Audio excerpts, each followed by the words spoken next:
Click, click. The silver arrow easily pierced through the ceiling and floor, falling from the top. Before he could even blink, the silver light had already struck Fang Hao's chest. Bang! Just as the arrow struck his chest, a faint green light appeared on his chest. Instantly, a barrier was formed, blocking the arrow attack. Even so, the immense force sent Fang Hao flying backward like a cannonball. It knocked over a vase and display shelf, crashing directly into the wall. That's how the impact was prevented. Fang Hao slid down the wall, clutching his chest in pain. The dragon scale armor had a large hole in its chest area. A breastplate, broken in two, fell out from inside the clothes. Orange's items have become useless junk with no attributes. Vomit. Fang Hao opened his mouth and spat out a mouthful of blood. My injuries are healing rapidly. My lord. Nisbet, who was outside the door, rushed in upon hearing the voice. They moved closer to him. Whoosh whoosh. At this moment, ripples appeared in the sky again,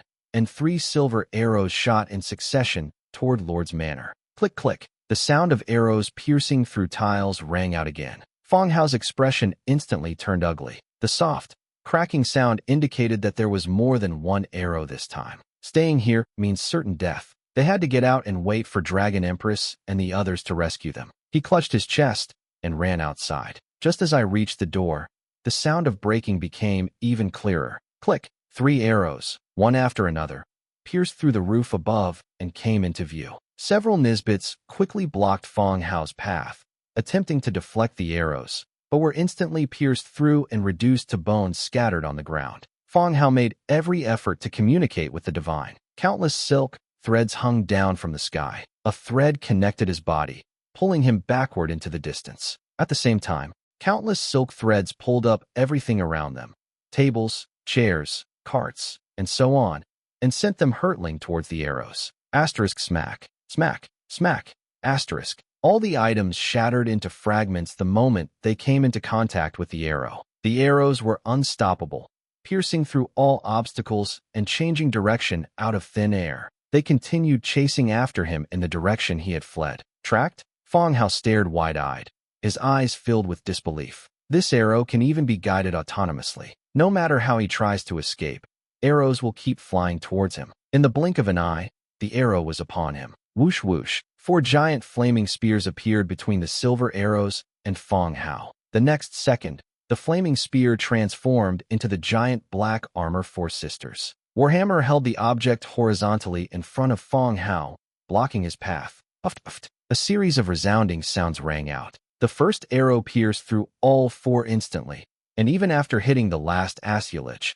the arrow did not disappear. They continued firing towards Fang Hao's location. Under Fang Hao's gaze, the 4 women slowly collapsed to the ground, instantly killed for dark gold. Before he could think, the arrows were getting closer and closer to him. At the critical moment, the golden dragon descended from the sky, its enormous body trapping Fang Hao within it. Click, puff. First came the sound of scales breaking, followed by the sound of flesh being penetrated. Protected beneath the golden dragon, Fang Hao could clearly see half an arrow piercing through his body and continuing its trajectory toward him. The golden dragon's vertical pupils were also filled with surprise. It seemed as if they hadn't expected that they themselves couldn't stop it either. It stretched out its dragon claws, trying to stop the arrow that was piercing through it and heading towards Fang Hao. Fang Hao's face turned pale as his mind raced, quickly recalling the methods he had used to save his life. The teleportation didn't activate in time, and Hero Altar couldn't revive the transmigrators.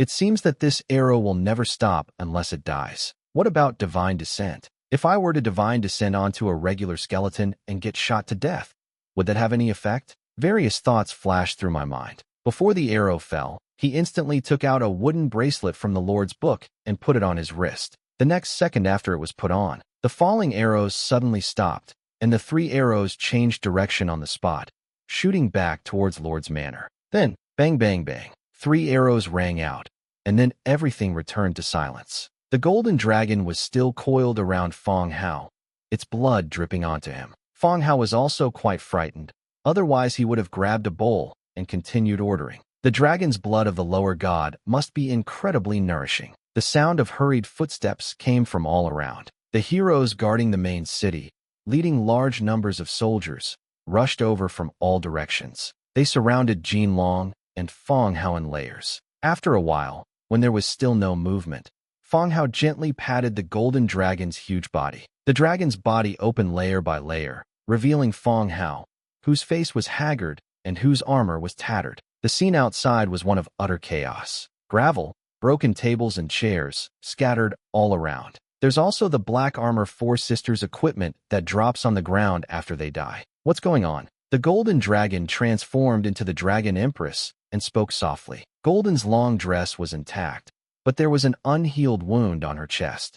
Thin streams of blood were flowing out. Fang Hao took out 2 bottles of medicine, gave one to her, and then gulped it down himself. After finishing his drink, he said, "I don't know.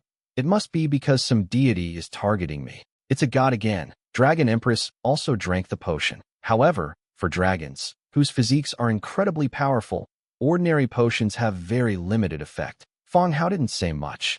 In fact, he didn't quite understand it himself. His gaze fell upon the skeleton dwarf hero Frederick beside him. The entire city is on high alert. Be careful, or the enemy might take the opportunity to attack. Yes, sir. The dwarf skeleton hero waved his hand and led the skeleton soldiers who had surrounded him away quickly. This type of attack is completely ineffective against ordinary troops. In fact, standing here is hindering his escape. Fang Hao then looked at Maids, who was standing to the side with a tense and worried expression, and said, "It's all right. Everyone go about your business. Go and ask Scholar Nielsen to go to the altar and resurrect the fallen heroes." "Oh, okay." Accompanied by several maids, headed towards the organ museum. Returned to Lord's Manor. The roof had several holes through it. I don't know what kind of arrow it is. It's impossible to stop, and it can even pierce through buildings. In the dilapidated hall, the straw doll, its breath still intact, lay collapsed on the ground. On the head of the straw man, there is a hole on each side of his chest, with the edges charred black. Fang Hao glanced at the wooden bracelet on her wrist, but still didn't dare to take it off. He was afraid that if he took it off, more arrows would appear, and he wouldn't be able to withstand them. He had just sat down on the throne. With a whoosh, the communicating conch shell in the storage space made a sound. Fang Hao took it out and saw that it was a message from Lorana. I put the communicating conch shell to my ear and immediately heard Lorana's voice. Scout reports back that the orcs are preparing to attack. It's uncertain whether they have powerful heroes or gods, but this time it's clearly the main force of the orcs. Upon hearing this, both Fang Hao and Dragon Empress frowned. I was just wondering who had attacked me, but now they hear the orcs launching a massive counterattack, perfectly timed. I immediately understood. The timing was perfect. The fact that the arrows killed the target and the army immediately launched a counterattack speaks volumes. Although Fang Hao used a straw man to die in his place, but the other side must believe he is dead. So, those 4 arrows were also the work of the orcs. It's not too hard to guess that someone who can use a bow and arrow can also threaten his status as the lower god. A few days ago, I saw a god of the hunt holding a hunting bow in the temple at Tiger Tooth Pass. That god of the hunt is truly terrifying. Can you kill whomever you want? So awesome.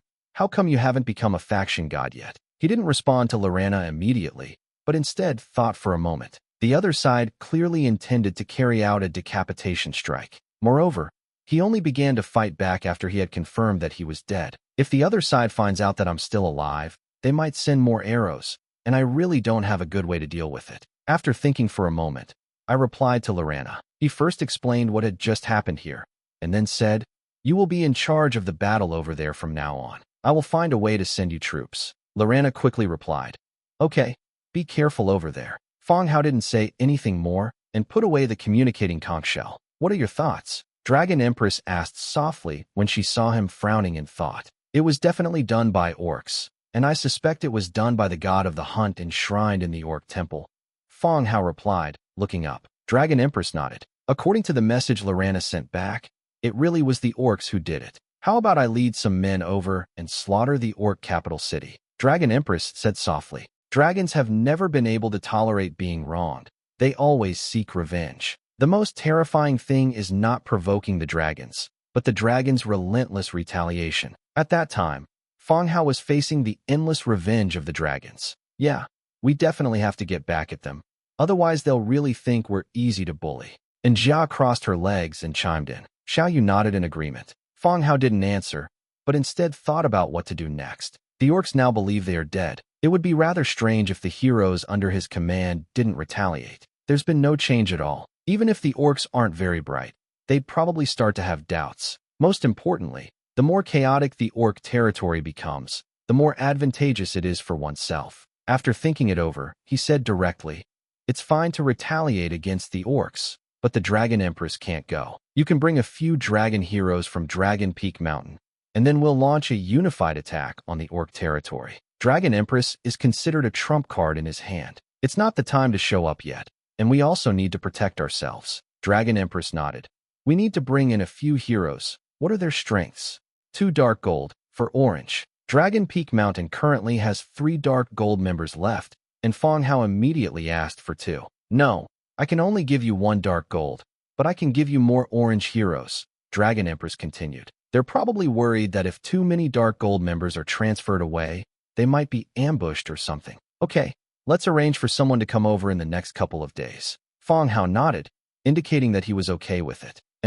Dragon Empress didn't say anything more. Although she doesn't manage affairs within the entire dragon clan, she still wields absolute authority. Ding ding ding ding. At this moment, Lord's book suddenly emitted a series of notification sounds, ringing incessantly. In an instant, I forgot what he was going to say next. He gestured to the heroes below. Then I opened Lord's book to see who was being so rude, sending messages non-stop. Upon opening it, I was taken aback. It was a private message sent by many people at once. Dong Jiayua, brother Hao, why is your profile picture grayed out? Zhang Bin, boss, are you alright? Li Rong, what's going on? Everyone on the regional channel is talking about the charts. How did you get overtaken by Savannah? Lan Yang, boss, you're not dead, are you? Oh my god, what's going on? Fang Hao immediately checked the world rankings and instantly understood why these people were sending such messages. My name has disappeared from the leaderboard. Savannah has taken first place, and his profile picture has turned gray. Holy crap, am I dead? The appearance of this status in Lord's book signifies the death of the transmigrators. When I saw the wooden bracelet on my wrist, I understood why this change had occurred. It must be the effect of the straw doll. It's still working. His gaze fell again on the scarecrow lying flat on the ground not far away, and he became even more curious. This straw figure is broken.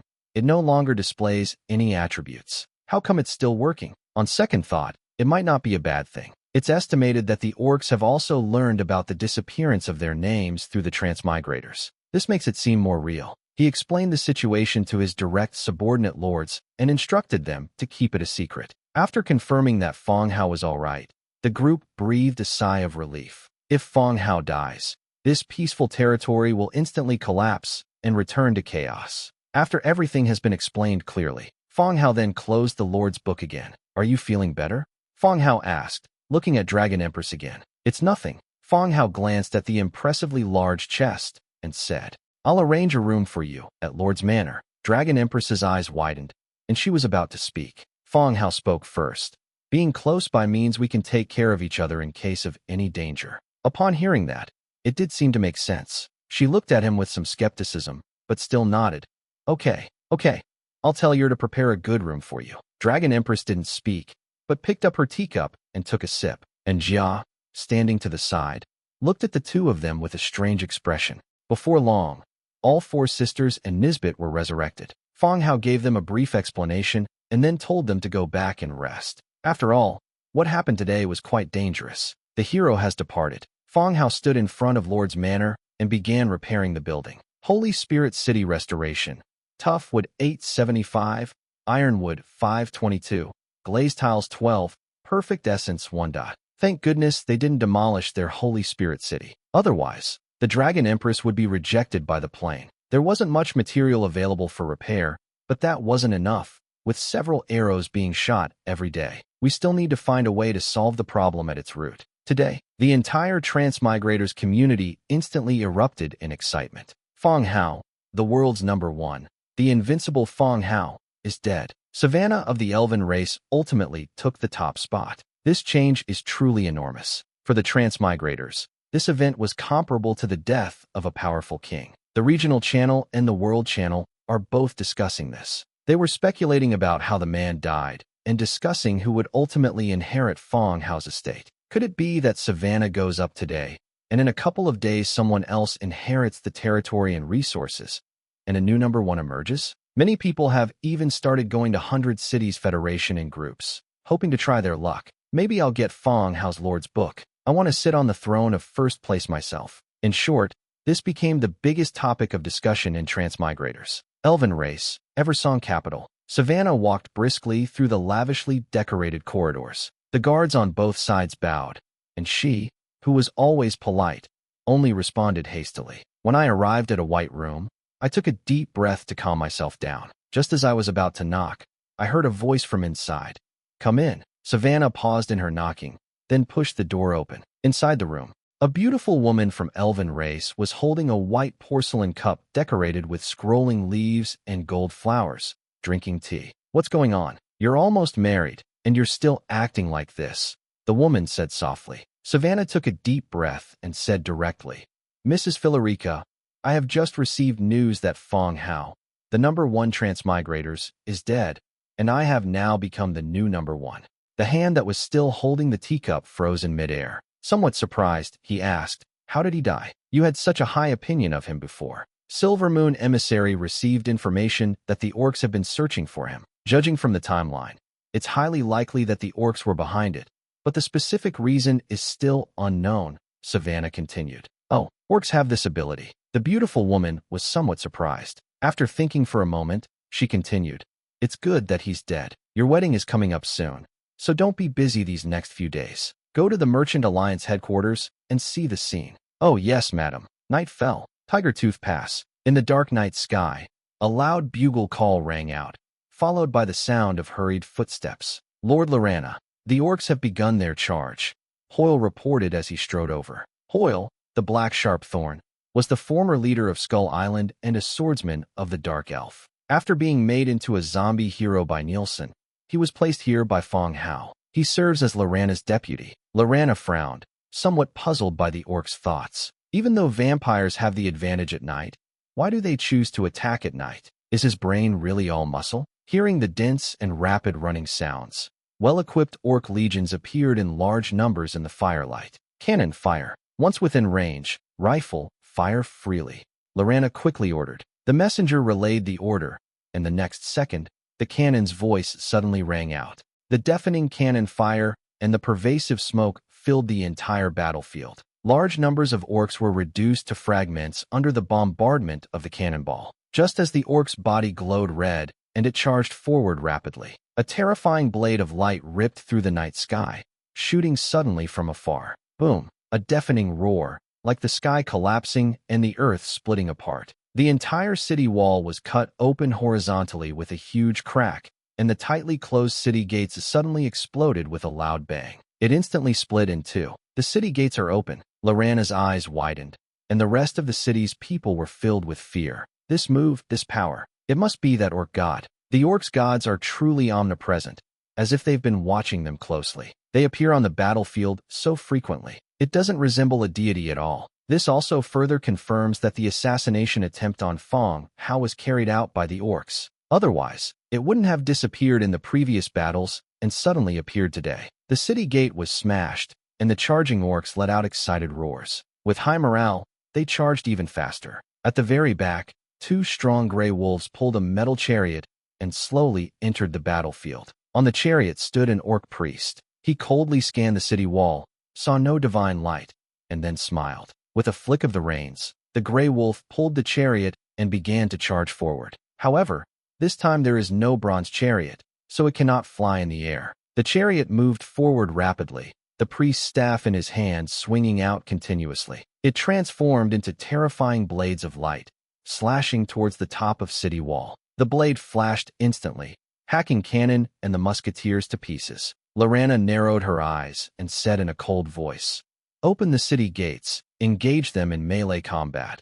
Let the heroes kill the orcs, and do not fight the gods on the chariots." Yes, before the orcs could get close, the dilapidated city gate was completely flung open. The undead soldiers surged out of the city like a tidal wave, plunging headlong into the ranks of the orcs. The two sides began to engage in close combat. The soldiers were all mixed together, constantly fighting each other. He casually shot down several corpse dragons from the sky, then glanced at the densely packed crowd engaged in fierce combat. The weapon was raised, but not swung down again. A clever trick. The next day, Merchant Alliance outpost remains bustling with people. 3 figures bypassed the crowd and entered the firehammer shop. The dwarf, who had just opened and was preparing for his day's work, looked up and frowned slightly. A rabbit folk girl with 2 skeletons? Orc race is not uncommon, but rabbit folk is definitely not one of them. This slender race does not hold a high position in the orc race and is rarely seen here.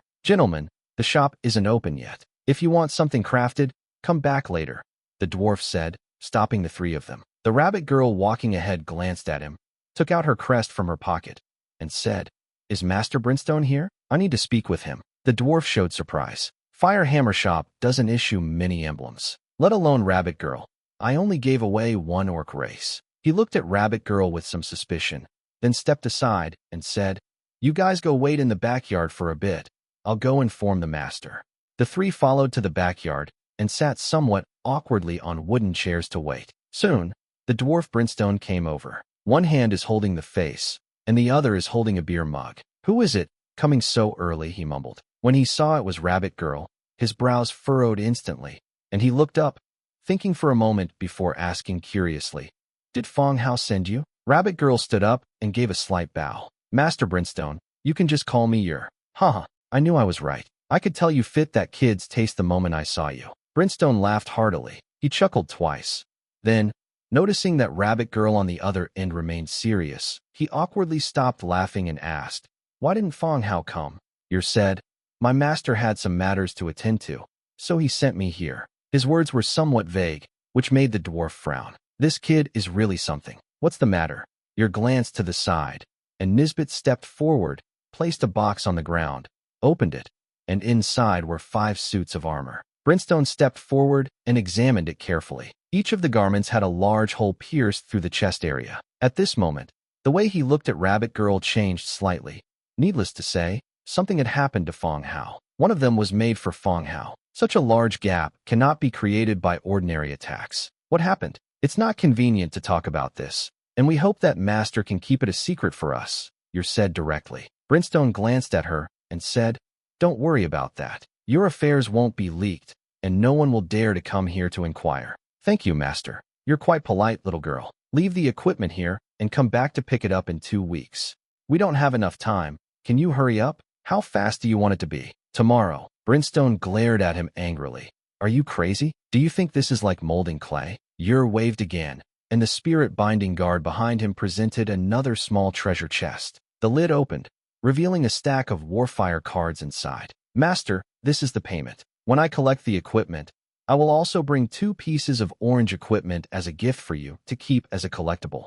Orange gear remains top-tier equipment in this world." Brimstone narrowed his eyes, surprised by their wealth. Given his level, he shouldn't be short of money, but the price he paid was probably several times the cost of repairing the equipment. As a business, it's absolutely worthwhile. 3 days, otherwise there's nothing I can do. "Okay, I'll come pick it up in 3 days." After the 2 parties reached an agreement, Yer launched the Firehammer Shop. As I passed by a tall building, I saw many elven race members setting up a structure. He looked up, then left. The main city, Hero Altar. Fang Hao opened the operation page and revived all the heroes who died in Tiger Tooth Pass last night. Most of them were Nisbet who stayed there. A few core heroes, none of them died. Last night's battle was also quite fierce. After a fierce battle with the opponent, Lorana led the army to abandon Tiger Tooth Pass and began to retreat. First, it's impossible to defend. Second, Tiger Tooth Pass is basically in ruins, so there's no point in occupying it anymore. The next plan was to retreat back to Blackwind Fortress and continue the attack. The fallen heroes were resurrected and given new tasks. Back at Lord's Manor, I was just about to go upstairs to discuss something with the Dragon Empress. Bite. Lord's book.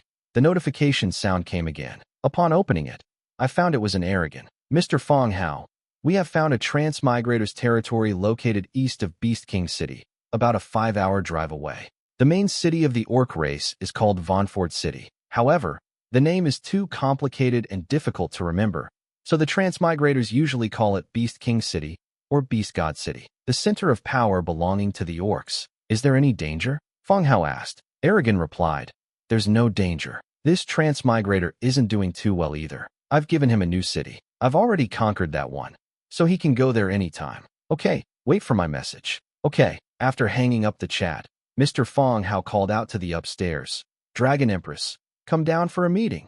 Then, continuing towards the door, he said, call Alan Rage and the others over and tell them we have something to discuss. Yes, sir, Nisbet replied and quickly left. At the same time, Dragon Empress also came down from upstairs. They seemed fairly satisfied with the newly assigned room. She glanced at him coldly and asked directly, what is it? Where are your men? Are you preparing to attack the Orc capital?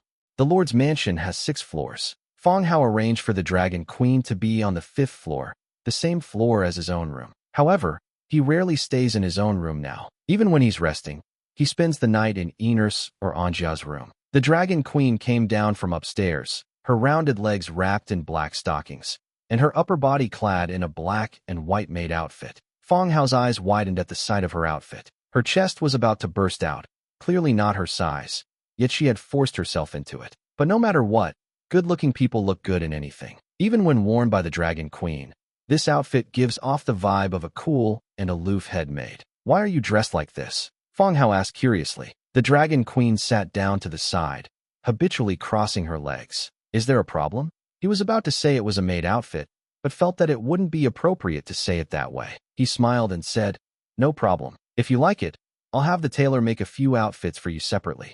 The Dragon Queen didn't say anything, but continued to ask, what were you shouting just now? Oh, when are you dragons coming? We're about to start our plan against the orcs in the next few days. Fang Hao repeated what he had just said. Upon hearing this, the Dragon Queen frowned. Act now. Yesterday, she suggested taking revenge on the orcs, since according to the tradition of the dragon race, they cannot tolerate being bullied. The more you endure, the more others will bully you. If you act recklessly and domineeringly, others will have to tolerate it. Fang Hao rejected yesterday's suggestion, saying he needed to wait for the right opportunity and make a proper plan. Is this timing just going to be delayed by one day? It's better not to wait. Yes, I've already had someone find a route to attack the orcs. As long as our personnel are in place, we can launch a direct attack, Fang Hao explained. Just then, who had gone out to run errands, returned. Upon seeing the dragon, he bowed and greeted it, then turned to Fang Hao and said, Master, the equipment has been sent to Master Brimstone. He said it will take at least 3 days. 3 days. All 4 pieces of equipment are of a relatively high level. 3 days to fix it should be the fastest Brimstone can promise. Yes, you've worked hard. I'll need you to make another trip in 3 days to retrieve the equipment, Fang Hao said with a smile. Since became a hero, Fang Hao also planned to let her have some exposure to the outside world, not just managing the maids and the Lord's manor every day. Therefore, today's task was assigned to Anja wanted to go with him, but Fang Hao was afraid she would fight with Brimstone, so he sent with the spirit-binding guards. It wasn't tiring. On my way back, I saw many elves decorating the buildings. They must be preparing for a wedding, Ir said, recounting what she had seen on the way back. Ir also knew about Savannah's wedding to the elf prince. Fang Hao and the Dragon Queen exchanged a glance. It seemed the time for the elf wedding was indeed fast approaching. Moreover, the elves have tried to come over on more than one occasion, finding various excuses. Fang Hao rejected them all. Fang Hao wasn't afraid of enemies, but he was somewhat afraid of being targeted by others. Okay, I understand. You should go and rest now, Yes, master.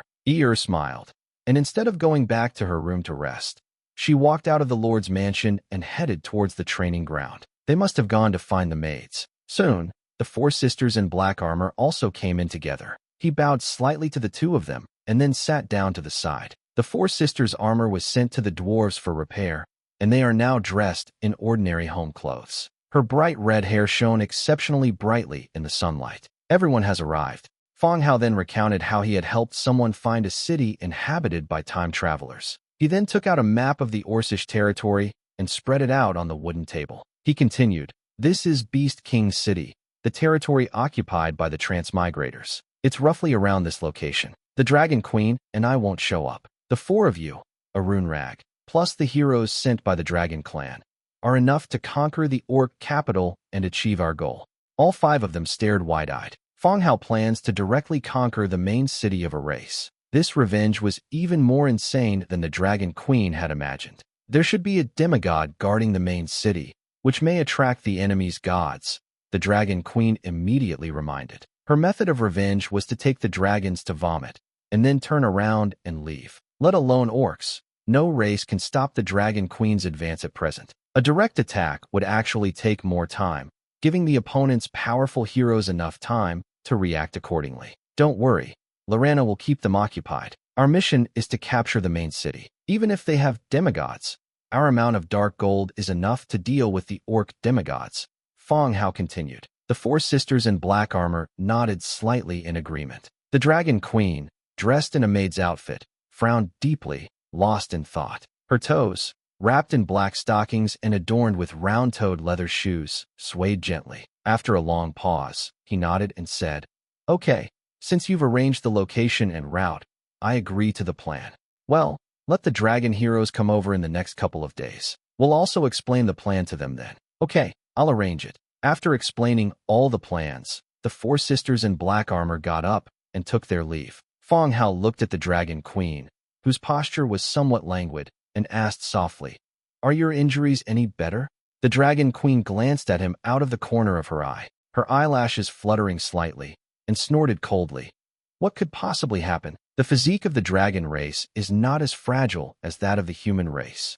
As he spoke, he pulled down his collar slightly, revealing the spot where he had been pierced by an arrow the day before. The wound has healed, but if you look closely, you can still see a faint white mark. Given the Dragon Queen's elemental resistances, ordinary arrows cannot penetrate her scales. Even if there is an injury, it will recover quickly. But yesterday's arrow was clearly different.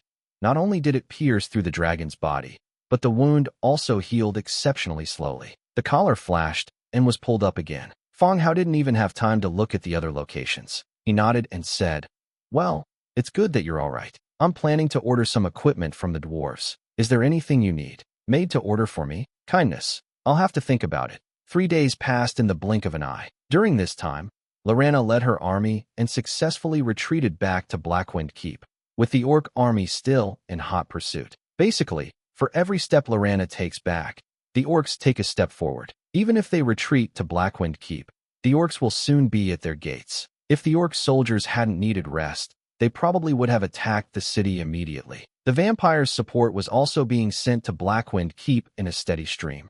After all, Lorana, the demigod, was their greatest hope. In addition, at Fang Hao's urging, the Dragon Clan's reinforcements also arrived. The Dragon Queen transferred over was the Dark Gold Tier 5 Elder, Rotten Swamp Giant Wing, Bishop, who was the Green Dragon Elder last time. It transformed into human form, wearing a long, bright green robe, and its dragon horns were also green. It is especially full of life and hope. The Dragon Queen transferred a total of 10 dragons, which was more than Fang Hao had requested. They seemed to be taking this operation quite seriously. The Dragon Clan hero's attitude towards Fang Hao remained unchanged, cold and unfriendly. Fang Hao didn't mind and let them stay in the main city first, while waiting for further plans. The leader of the Dream Forest, Heart of the Deep Forest, Hinasura, is still absorbing sacred wood amber. Now that the second one has been absorbed, its rank has changed from orange level 9 to dark gold level 4.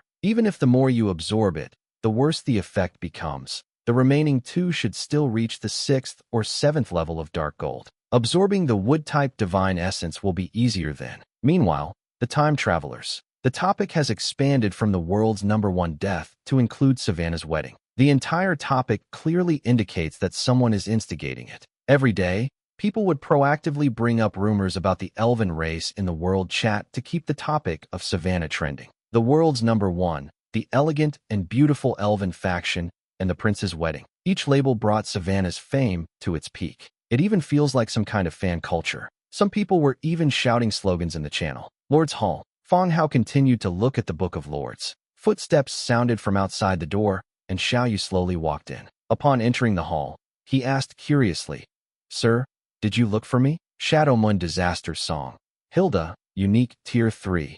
Xiaoyu is still at the Dark Gold Tier 3. In addition, given her unique abilities, Fang Haojin intended to cultivate her into a demigod. However, the attributes of the divine power she currently possesses are clearly not quite compatible with her. Even if it can be absorbed, the effect of the divine essence will be limited. Yes, we'll be attacking the orcs tomorrow. The dragon heroes and the Arungrag sisters will be going. You should go too. Fang Hao said as he closed the Book of Lords. Xiao Yu, on the other hand, showed no change in expression, as if she had already thought of this. He simply nodded. Yes, sir. Can you kill a demigod? Fang Hao suddenly asked. He had mentally simulated Xiao Yu's fighting style and felt that there shouldn't be any problems. Even if he couldn't kill her, he could disappear into the darkness and wouldn't be in any danger. Xiao Yu was also taken aback and looked at him with some surprise. Then he hesitated and said, I'm not sure, but I can give it a try. Fang Hao rested his chin on his hand and thought for a moment. Then he took out a dagger from his storage space and handed it to her, saying, You can use this dagger first. A dagger, a weapon of death. Crimson-class weapons possess two effects: ignore defense and corrode body. At that time, the Dragon Queen used it to kill a demigod who focused on defense in the heroic spirit arena, winning the match in one fell swoop. The dagger was good, but it wasn't suitable for the Dragon Queen and Lorena, so they kept it in their possession. It seems more suitable for Xiao Yu now, so we can let her try it. Xiao Yu carefully took it, held it in her hand, and twirled the knife. Startled, Fang Hao immediately warned, No, be careful. This dagger is a divine artifact, obtained from the god of deception. It's very sharp. Kindness. Xiao Yu gripped the dagger, examining it carefully. That's an amazing artifact. It sounds incredible. Suddenly, Fang Hao remembered another problem. The weapon could not be put back into its sheath. In other words, it cannot be worn normally. He immediately asked, Xiao Yu, this dagger can't be sheathed. Do you have a way to fix it?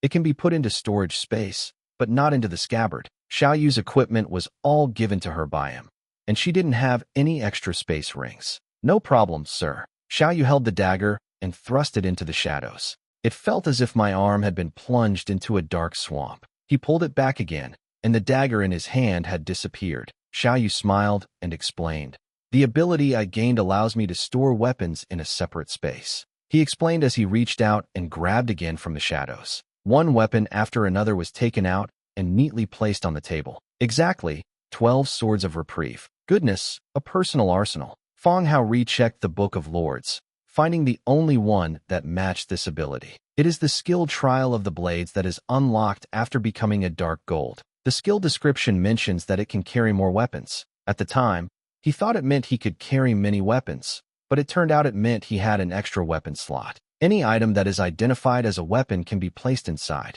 He was relieved. All right, when it comes to the battle, it's up to you.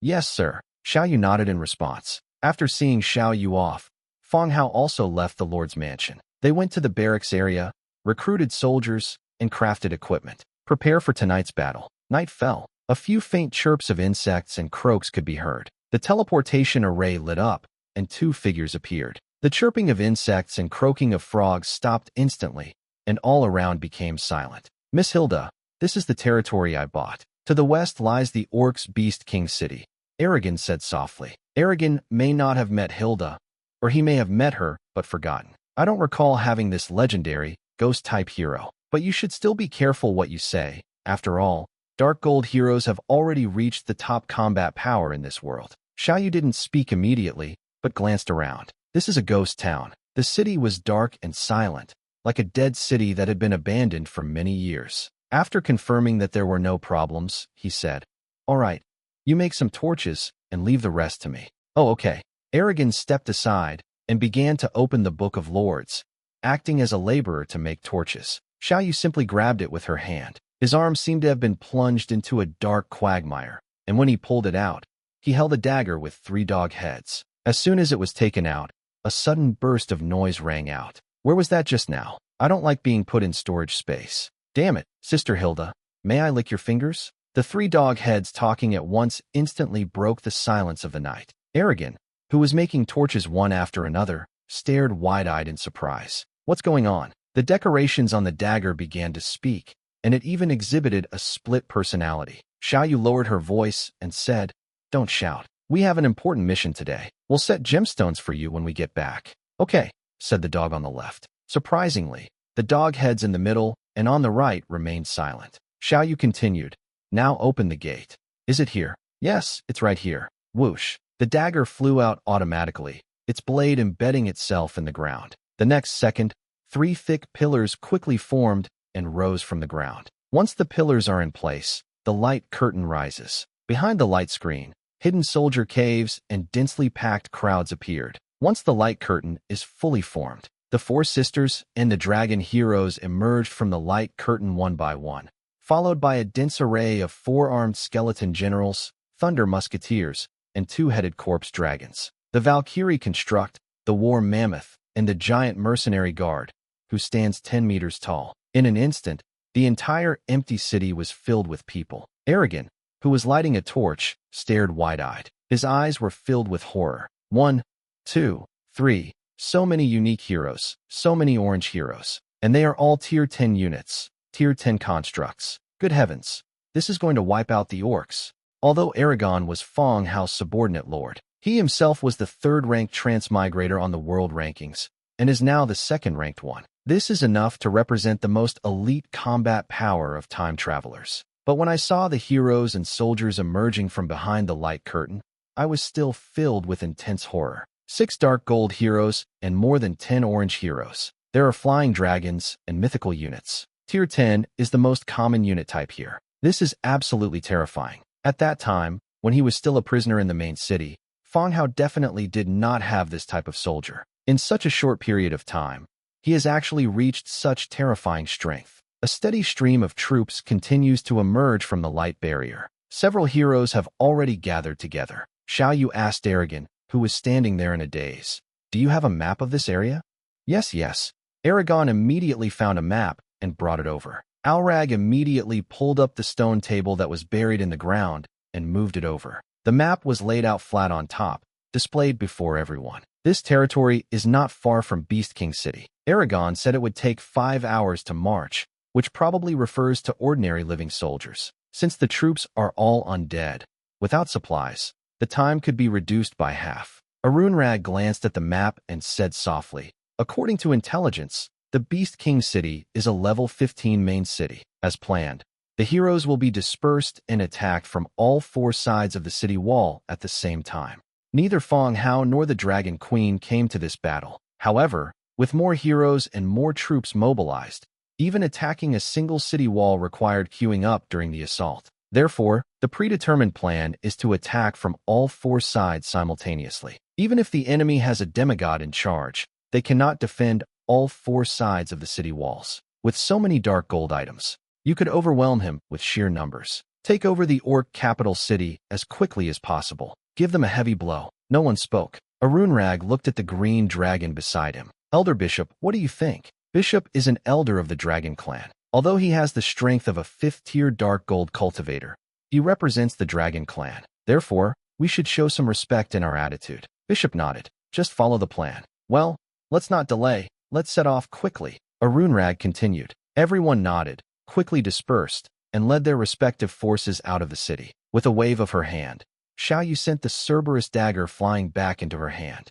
The 3 heads were about to speak. It was then directly stuffed into the void. The army marched out of the city in a grand procession, and Aragon stood there in astonishment for a long time. A cool breeze blew by, and I shivered before I came to my senses. Immediately build defensive towers on the city walls. If the orcs counterattack, we may still need to rely on the city walls for defense. Blackwind Fortress, the border of the vampires. Around 3 a.m., the stars still hung in the sky, and a light mist filled the air. Under the faint morning light, the clouds seemed to have fallen to the ground. Outside the city walls, in the area where the orcs were encamped, faint firelight flickered. The orcs guarding the post were trying to keep their spirits up, but they were also somewhat listless. After hearing the message relayed by the conch shell, Lorana turned around and looked down at the city below. The densely packed army was already lined up in neat rows, awaiting orders. The skeleton soldiers showed no emotion, but the vampire soldiers suffered terribly during this wait. His pale face showed even more tension. He took a deep breath and said coldly, "Open the city gates, attack, and do not retreat until the orcs are destroyed." Squeak! A piercing sound rang out, and the heavy city gate was slowly opened. Tap, tap, tap. The vampire heavy cavalry, composed of black knights, charged out first, like arrows released from a bow, piercing straight into the area where the orcs were located. At the same time, the vampires waved their blood banners, filling the air with a stench of blood. The vampire soldiers' eyes turned red, and blood energy rose from their bodies. The war drums of the undead sounded, and the thunderous drumbeats shrouded the undead in gray-white halos. The army charged straight out of the city gates without any tactical coordination, directly attacking the area where the orc army was encamped. Above them, a two-headed corpse dragon and a vampire's bloodthirsty bat wolf swept past over the wall. In an instant, it caught up with the Black Knight and rushed to the front. The earth trembled, and the roar was deafening like thunder. It permeates the entire area. The orcs sounded the alarm the moment the city gates opened. A loud bugle call sounded. The orcs also went into battle mode. Whoosh whoosh, a dense barrage of arrows whistled through the air, hurtling towards the two-headed dragon and batwolf attacking from the sky. However, flying units, which already have an advantage, did not dodge or avoid this time, but directly rushed into the firing range and swooped down to unleash their blazing dragon breath. Although the batwolf can fly, its attack method is melee. It needs claws and sharp teeth to attack, swooping down from the sky and crashing into the orcs, where they fight each other. Next came the Black Knight heavy cavalry, which, like a sharp sword, pierced through the orcs' defenses. Behind them were hordes of undead and vampire infantry legions. There were no tactics or skills involved. It was simply the most direct and violent exchange of lives for lives. The vampires' sudden attack caught the orcs completely off guard. The entire orc army collapsed backward as if swept away by a wave of bones. They were already at a disadvantage from the start. Just then, splash, several chains shot up from the ground into the sky, instantly binding dozens of circling two-headed corpse dragons. The next second, a devastating blade of light fell from the sky. Puff, puff, puff. The dragon's head and corpse fell from the sky and crashed into the fighting crowd. Roar. Upon receiving this attack, the orc camp's morale surged instantly, and they roared angrily in unison. They began to launch a counterattack against the undead faction. At the same time, one blade of light after another was unleashed, creating massive ravines as the sky and earth trembled. The armies of the undead and vampires were as fragile as ants under the blade's edge, turning into fragments in droves. The two sides were locked in a fierce and inseparable battle. The fighting never stopped, and people kept falling. On the city wall, Lorana watched the blades shooting out. He picked up the communication conch and said, "The enemy's deity is on my side. You can attack now. Beast King City." Phew. The whooshing sound of something cutting through the air made the orc, who was dozing against the city wall, slightly open his eyes. He scratched his head and looked at the sky in confusion. Dark clouds? The sky was beginning to brighten slightly, but it wasn't as dark as it was in the dead of night. However, it should get brighter soon. Why is it turning black? It looks like large patches of dark clouds are rapidly enveloping this area. Only through the occasional sliver of light could one glimpse the pale sky. Before the orcs could figure out what was happening, they heard an orc next to them shout, "Enemy attack! Sound the alarm!" The orc instantly regained his senses and looked into the distance again. A sudden shock ran through me. These weren't dark clouds at all, but a vast swarm of dragons, a swarm that blotted out the sky, approaching this way. What exactly happened?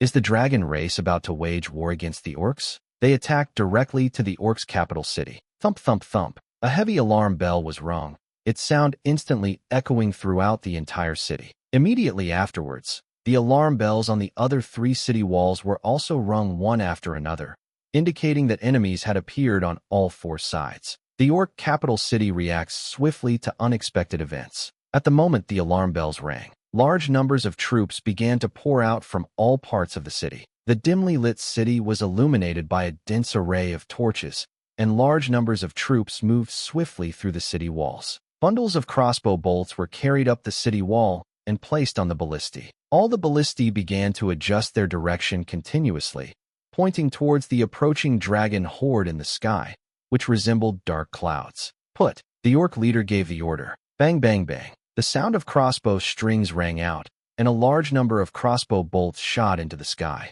The dragons continued to approach, and once they entered a certain range, the archers began their attack. A dense barrage of arrows, like a giant net, enveloped the sky. Some were blown away by the airflow, while others struck the dragon's armor. Thump, thump, thump. Just as arrows rained down, and everyone prepared to meet the dragon horde, a series of orderly and muffled hammering sounds came again from 4 directions. The orc guards on the city wall were startled. Instead of staring at the dragons overhead, He looked down into the distance outside the city. The next second, my heart sank. Amidst the rhythmic footsteps, like the beat of drums, a densely packed army of undead, forming a shield formation, began to surge towards them. What's this? All the orcs were filled with horror. It wasn't just the sheer number of undead, but the greater shock came from the question of why such a massive army had suddenly appeared near the main city. The dragons that appeared here may have flown in from high above, taking advantage of the night.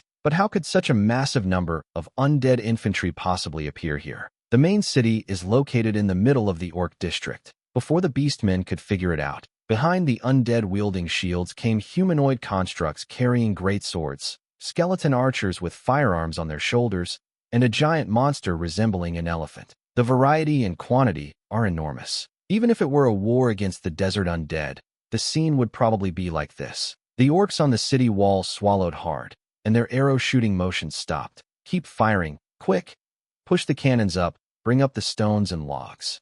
The orc leader urged loudly. He raised his leg and kicked the stunned soldier standing to the side. All the orcs sprang into action once more, their dark cannons pointed toward the distance. Some orcs even picked up black bombs, preparing to defend against the undead siege. The impression that orcs left on other races was that of rudeness and barbarity, especially the phrase, "act first, think later," which made the other races laugh at the orcs for having nothing but muscles in their heads. However, the development of the orcs was not as barbaric and primitive as the legends of other races suggest. Artillery and bombs, combat traditions, they are no less than those of foreign tribes. Otherwise, they wouldn't have become the powerful clan they are today. The dragon horde is getting closer and closer. The howling wind was even more piercing. Flying units, engage. The next order came from the rear. The cages of flying beasts in the city were opened one after another. Hordes of orcs and flying beasts flew out of their cages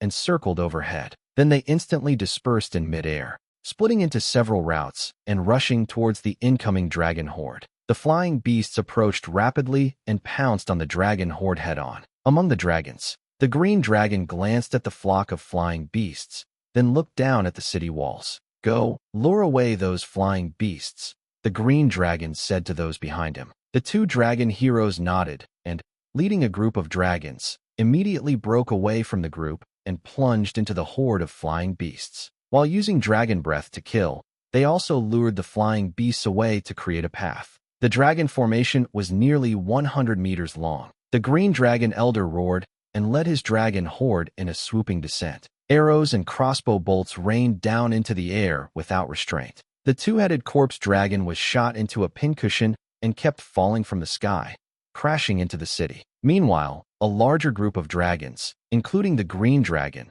had already approached the city walls. Roar! A green dragon's breath swept across the city wall. Unlike the fiery dragon breath, the green dragon breath is more like viscous venom. Enveloping the orcs on the city wall, the venom began to corrode their armor, while the flesh inside, more like molten hot wax, began to peel away. The orc shrouded in the shroud did not die immediately, but instead frantically clung to his sloughed-off flesh, trying to smear it back onto his body. In the midst of relentless struggle, even his bones dissolved into a pool of blood. The sturdy stone surface of the city wall was corroded into large pits, with thick green liquid remaining, constantly bursting with bubbles. More and more dragons rushed into the city. The dragon's breath raged through the city, launching a relentless rampage that disrupted the city's rhythm. Outside the city walls, the undead army drew ever closer. 300 meters away, the magic cannon of the mammoth construct began to charge.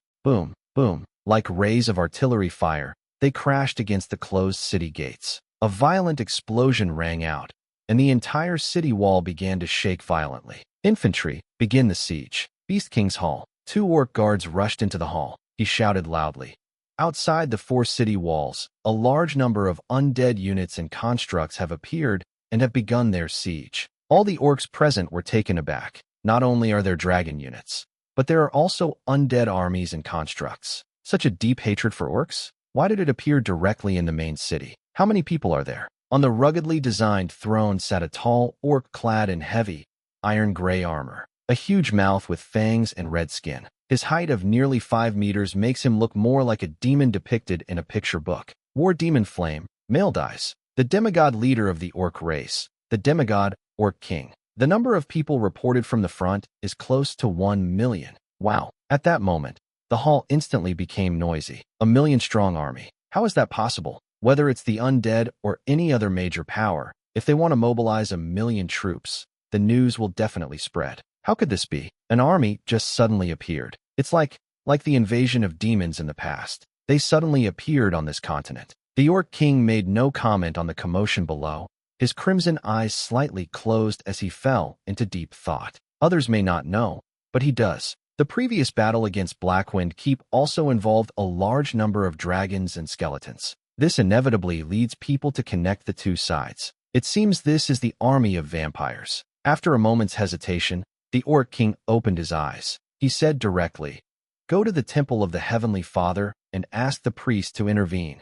Yes, the guards quickly left, heading towards the temple. In the shadows of the corner, a dark figure, as black as ink, quickly merged into the guard's shadow and followed him toward the temple. The orc city was in chaos, with constant fighting in the distance and various corpses falling from the sky. The guards marched without stopping, passing through rows of buildings. They went straight to the temple. The hall was dimly lit, and several priests in long robes stood inside. Some also looked curiously at the chaotic scene outside. For many years, there had never been an enemy attack on the main city. "What is it?" Inside the hall, an old orc priest asked softly. A white robe decorated with purple and gold embroidery. He holds a brown wooden staff topped with a rhomboid blue gem, making it look like a short-handled spear. "Priest, the undead and dragons are attacking the main city. The Beast King has asked you to intervene." "All right, I understand. Go back and tell the Beast King that I will ask the Father God to protect the main city,"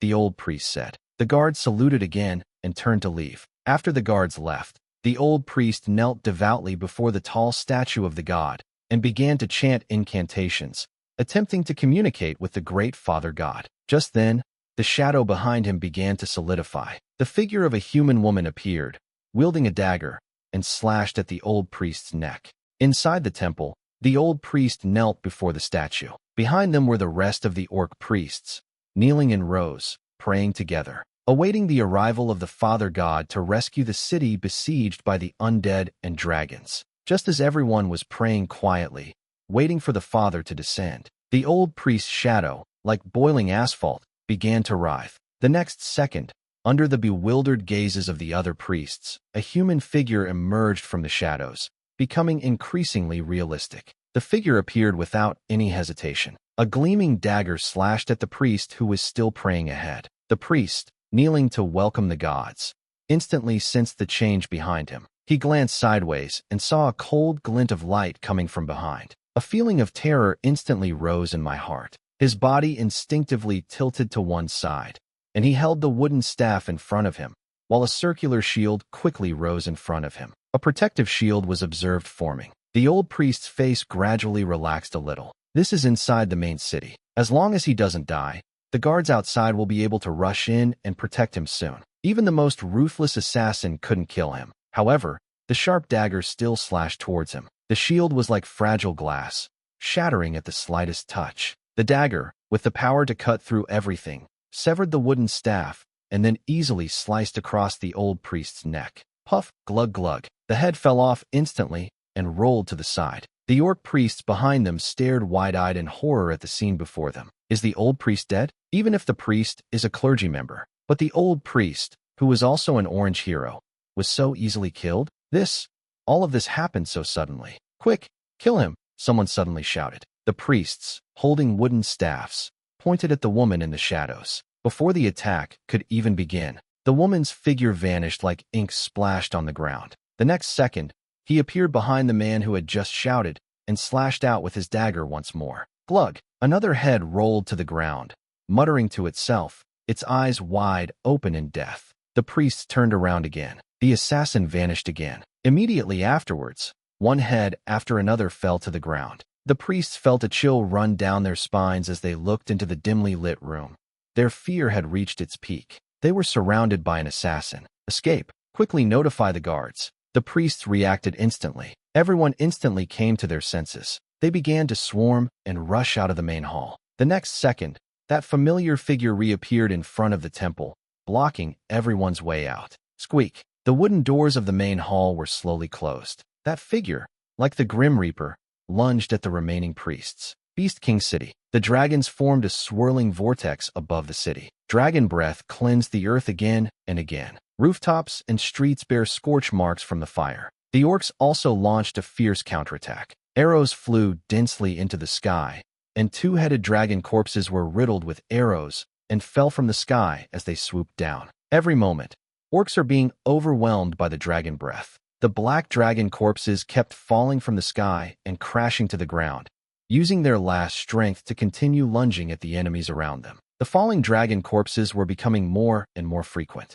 That's insane. Even the most hot-tempered orcs were terrified by the way the attack was being carried out. This war was not a contest of strategy and tactics, but a frenzied struggle, a battle between beasts. It could even be described as a revenge that disregards the cost. What exactly did the orcs do? That's why our enemies are so frantic today. Four-sided city wall. The dragon's intervention made the defense of city wall extremely difficult. Waves of orc soldiers rushed up city wall, carefully avoiding the incoming dragon breath while trying to defend against the army attacking from below. The undead army, densely packed, had already covered the area beneath the city. Siege Ladder is now partnering with city wall. The four-armed skeleton, holding its shield above its head, began climbing the sturdy iron ladder towards city wall. Skeleton archer, fighting back from below the city walls, bullets clattering against the city wall. Gravel flew everywhere. The enormous mammoth construct, with its ivory ramming head,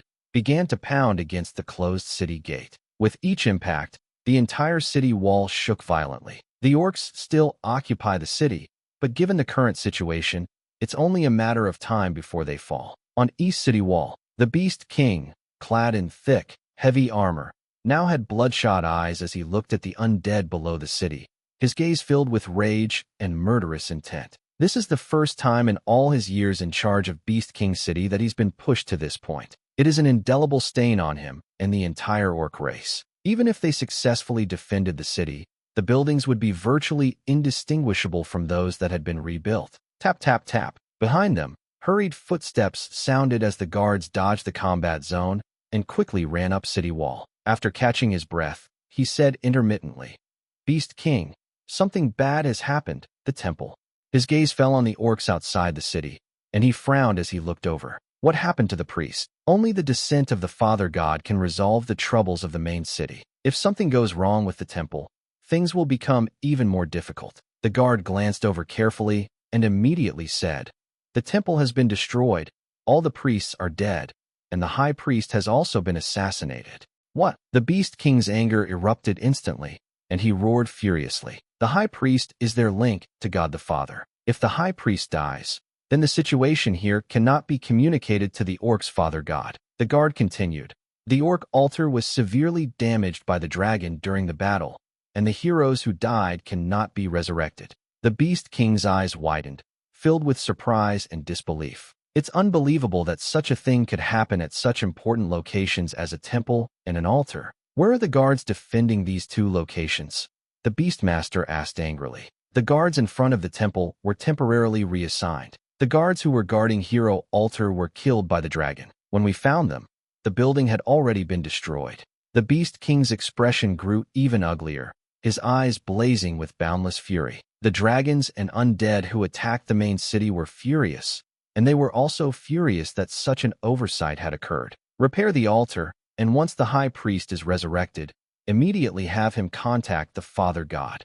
Yes, the guard responded and quickly left. At that moment, with a whoosh, whoosh, whoosh, the sound of air being torn apart rang out, and 4 giant flaming spears instantly flew to city wall. The next second, the flaming spear disappeared, replaced by 4 black armored warriors clad in black armor and wielding warhammers. His cold eyes were fixed on the tall orc in the middle. The Beast King's eyes blazed with fury as he coldly said, "What? The Dragon Empress and the vampire demigods didn't come, so you 4 ants are sent to your deaths."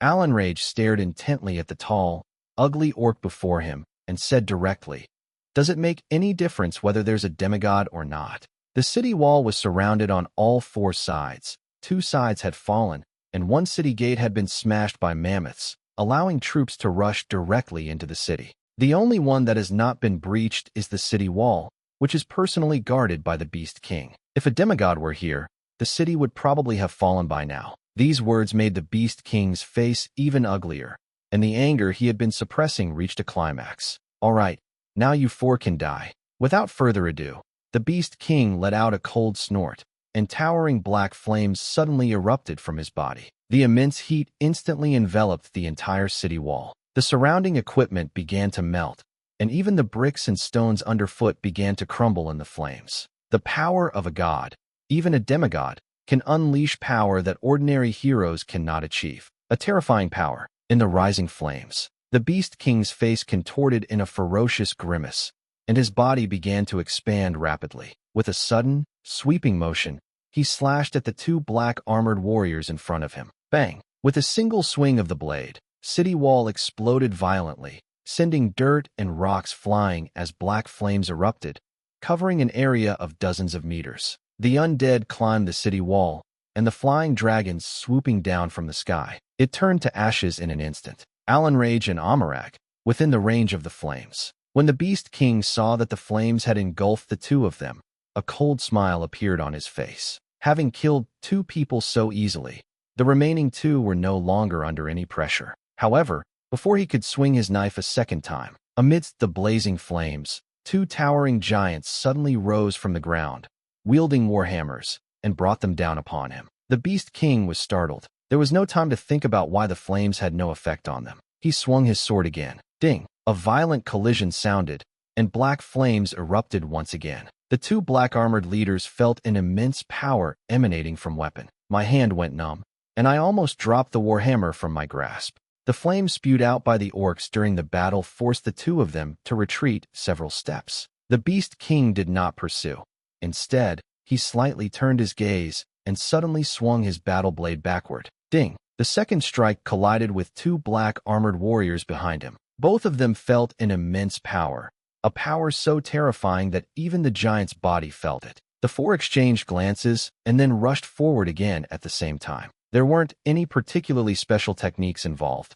All five were warriors skilled in strength. Weapons kept colliding with each other, producing violent impacts and flashes of blades. The city's armory. Large numbers of orcs lined up in long queues, anxiously but orderly carrying equipment to the battlefield. This step is crucial. At this point, the orcs are already at a disadvantage. If their supplies from the rear don't keep up, then there's no point in continuing the battle. Urged on by the orc hero, the orcs quickly began carrying the load. Roar! Just then, a giant green dragon swooped down from the sky. The green dragon breath swept past the long line of people, melting and corroding all the orcs along the way as they struggled in agony. In the end, not even bones were left. Green Dragon landed on the ground, transforming into a middle-aged man wearing a green robe. He put his hands behind his back and walked into the armory for a look. Then, pointing with his finger, he said, "Destroy this place." As soon as he finished speaking,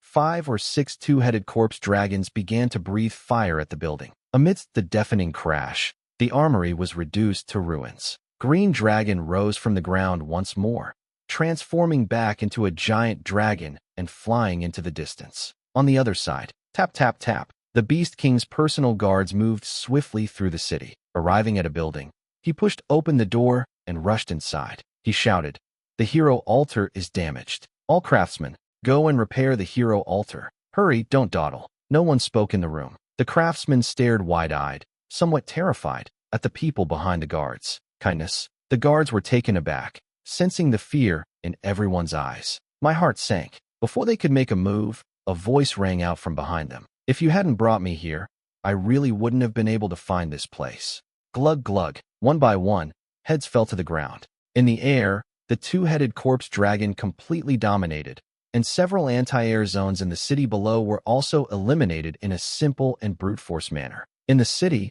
apart from the East Gate, the other 3 city gates were broken. The undead army occupied large swathes of the city and engaged in street battles with the still resisting orcs. 4-armed bone generals formed a shield wall and slowly advanced through the streets. Valkyrie construct, with movements so agile they seemed almost mechanical, swiftly traversed the streets and houses, killing the remaining orcs. The orcs' defeat is inevitable.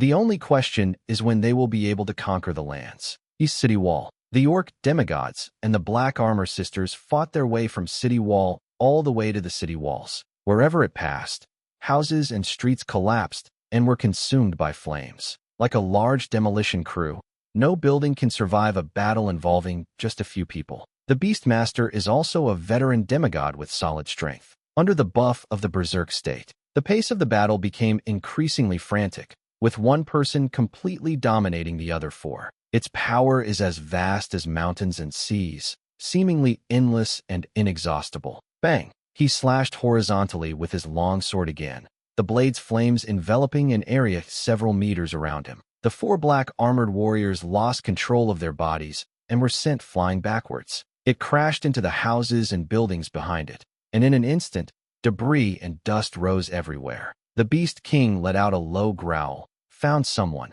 and with a push of his foot, burst into pursuit. He planned to take advantage of this lull to kill one person first. His figure transformed into a streak of light, trailing a long, thin tail of flame as he raced forward. Whoosh! At that moment, a dragon's roar resounded, and the green dragon swooped down from the sky. Dragon breath instantly enveloped the orc demigod. The green venom began to corrode the orc demigod's body, and the rising gas spread like a thick fog. The green dragon flew by and hovered in the sky. The dragon breath venom dissipated. The Beast King shielded his head with one arm.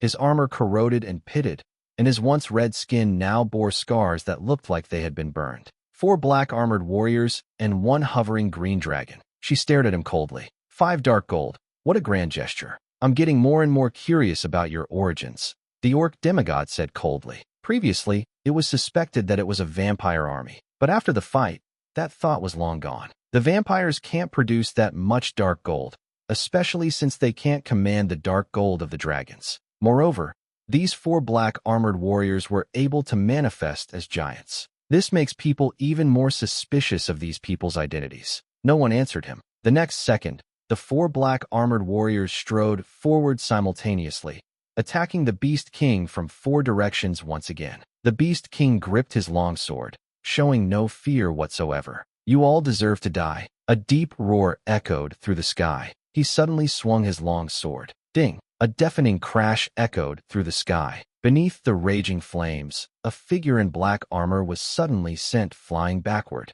The Beast King turned to the side again and swung his sword a second time. When the second black-armored soldier was sent flying backwards, the green dragon attacked from the sky once more, its green breath pouring down once more. He held the knife horizontally in front of him to block Dragon Breath's attack. As the Dragon Breath dissipated, the third and fourth strikes were unleashed in quick succession. A dull thud echoed throughout the area. The 4 black-armored warriors were like constantly bouncing balls. They kept charging at the orcs in the middle, only to be repeatedly repelled. Sizzle! Suddenly, the black-armored warrior, who was charging forward, did not take the blow head-on.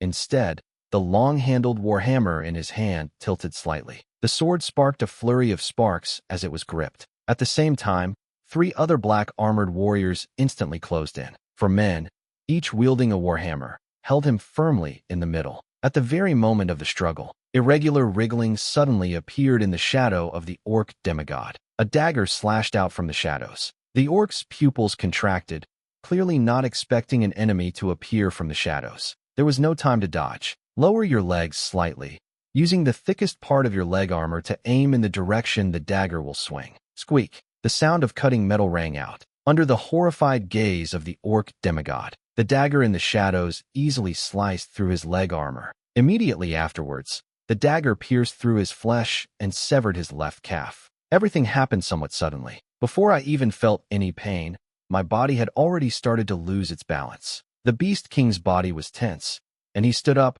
on only one leg.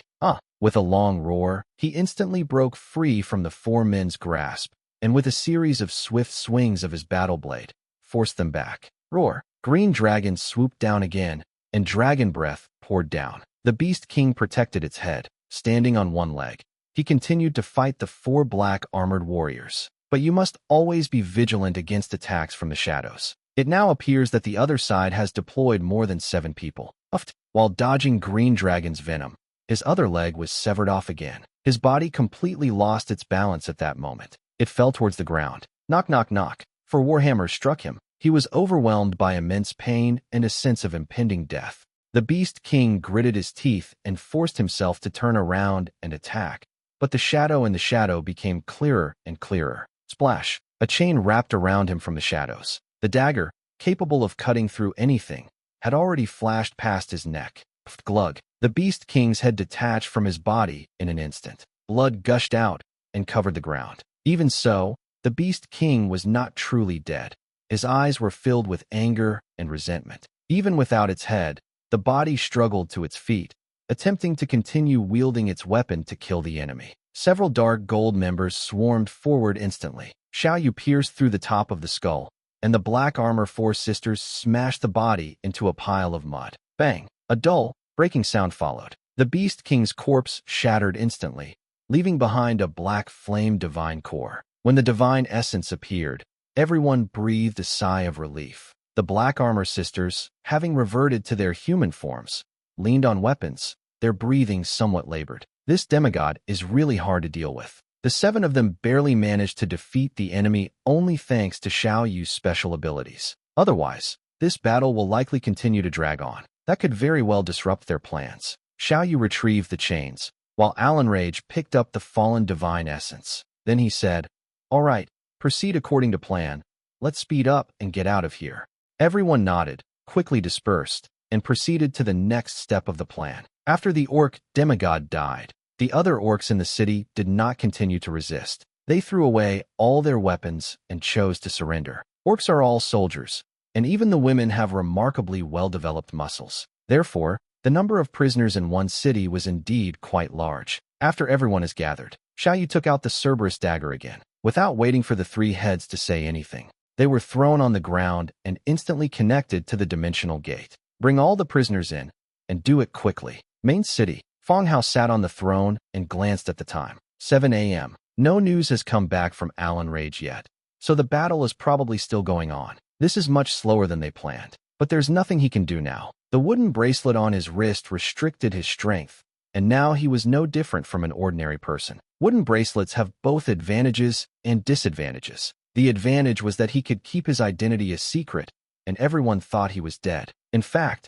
they were plotting a plan behind the scenes. There's a sense of excitement, like playing a villainous big boss. The downside is that one cannot use their own abilities. For example, usually when I come out of yours room, I say, "I'm full of energy," and then I can go to Yuan and Jia and the succubus to exercise. But that's not the case now. Although I'm in good physical condition, Grand Slams are still a bit too strenuous. Woohoo! At that moment, the voice of communicating conch shell sounded. Fang Hao's expression instantly changed. Sure enough, it was Alan Rage who had sent the message. "My lord, we have successfully captured Beast King City, and our heroes have suffered no losses." Fang Hao clenched his fist, his expression immediately becoming excited. It was a success. Taking over Beast King City is the first step in the plan. The second step was for the army to divide into 4 waves and launch a rapid attack on the surrounding orc cities, centered on Beast King City. Do not carry baggage or loot. Minimize all delays and take over city by city.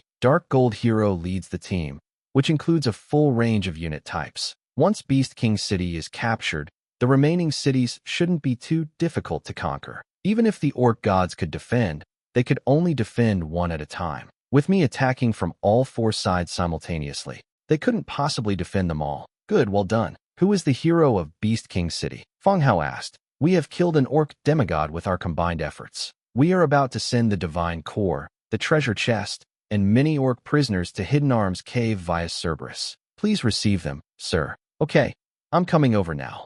Hidden Arms Cave number 1. The dimensional gate opened, and a dense throng of orc prisoners were driven through it into Hidden Arms Cave. After entering Hidden Arms Cave, the Spirit Binding Guard would put heavy shackles on the prisoners. These shackles are purple items obtained by killing orc slave traders, and ordinary slaves certainly cannot break free from them. Success.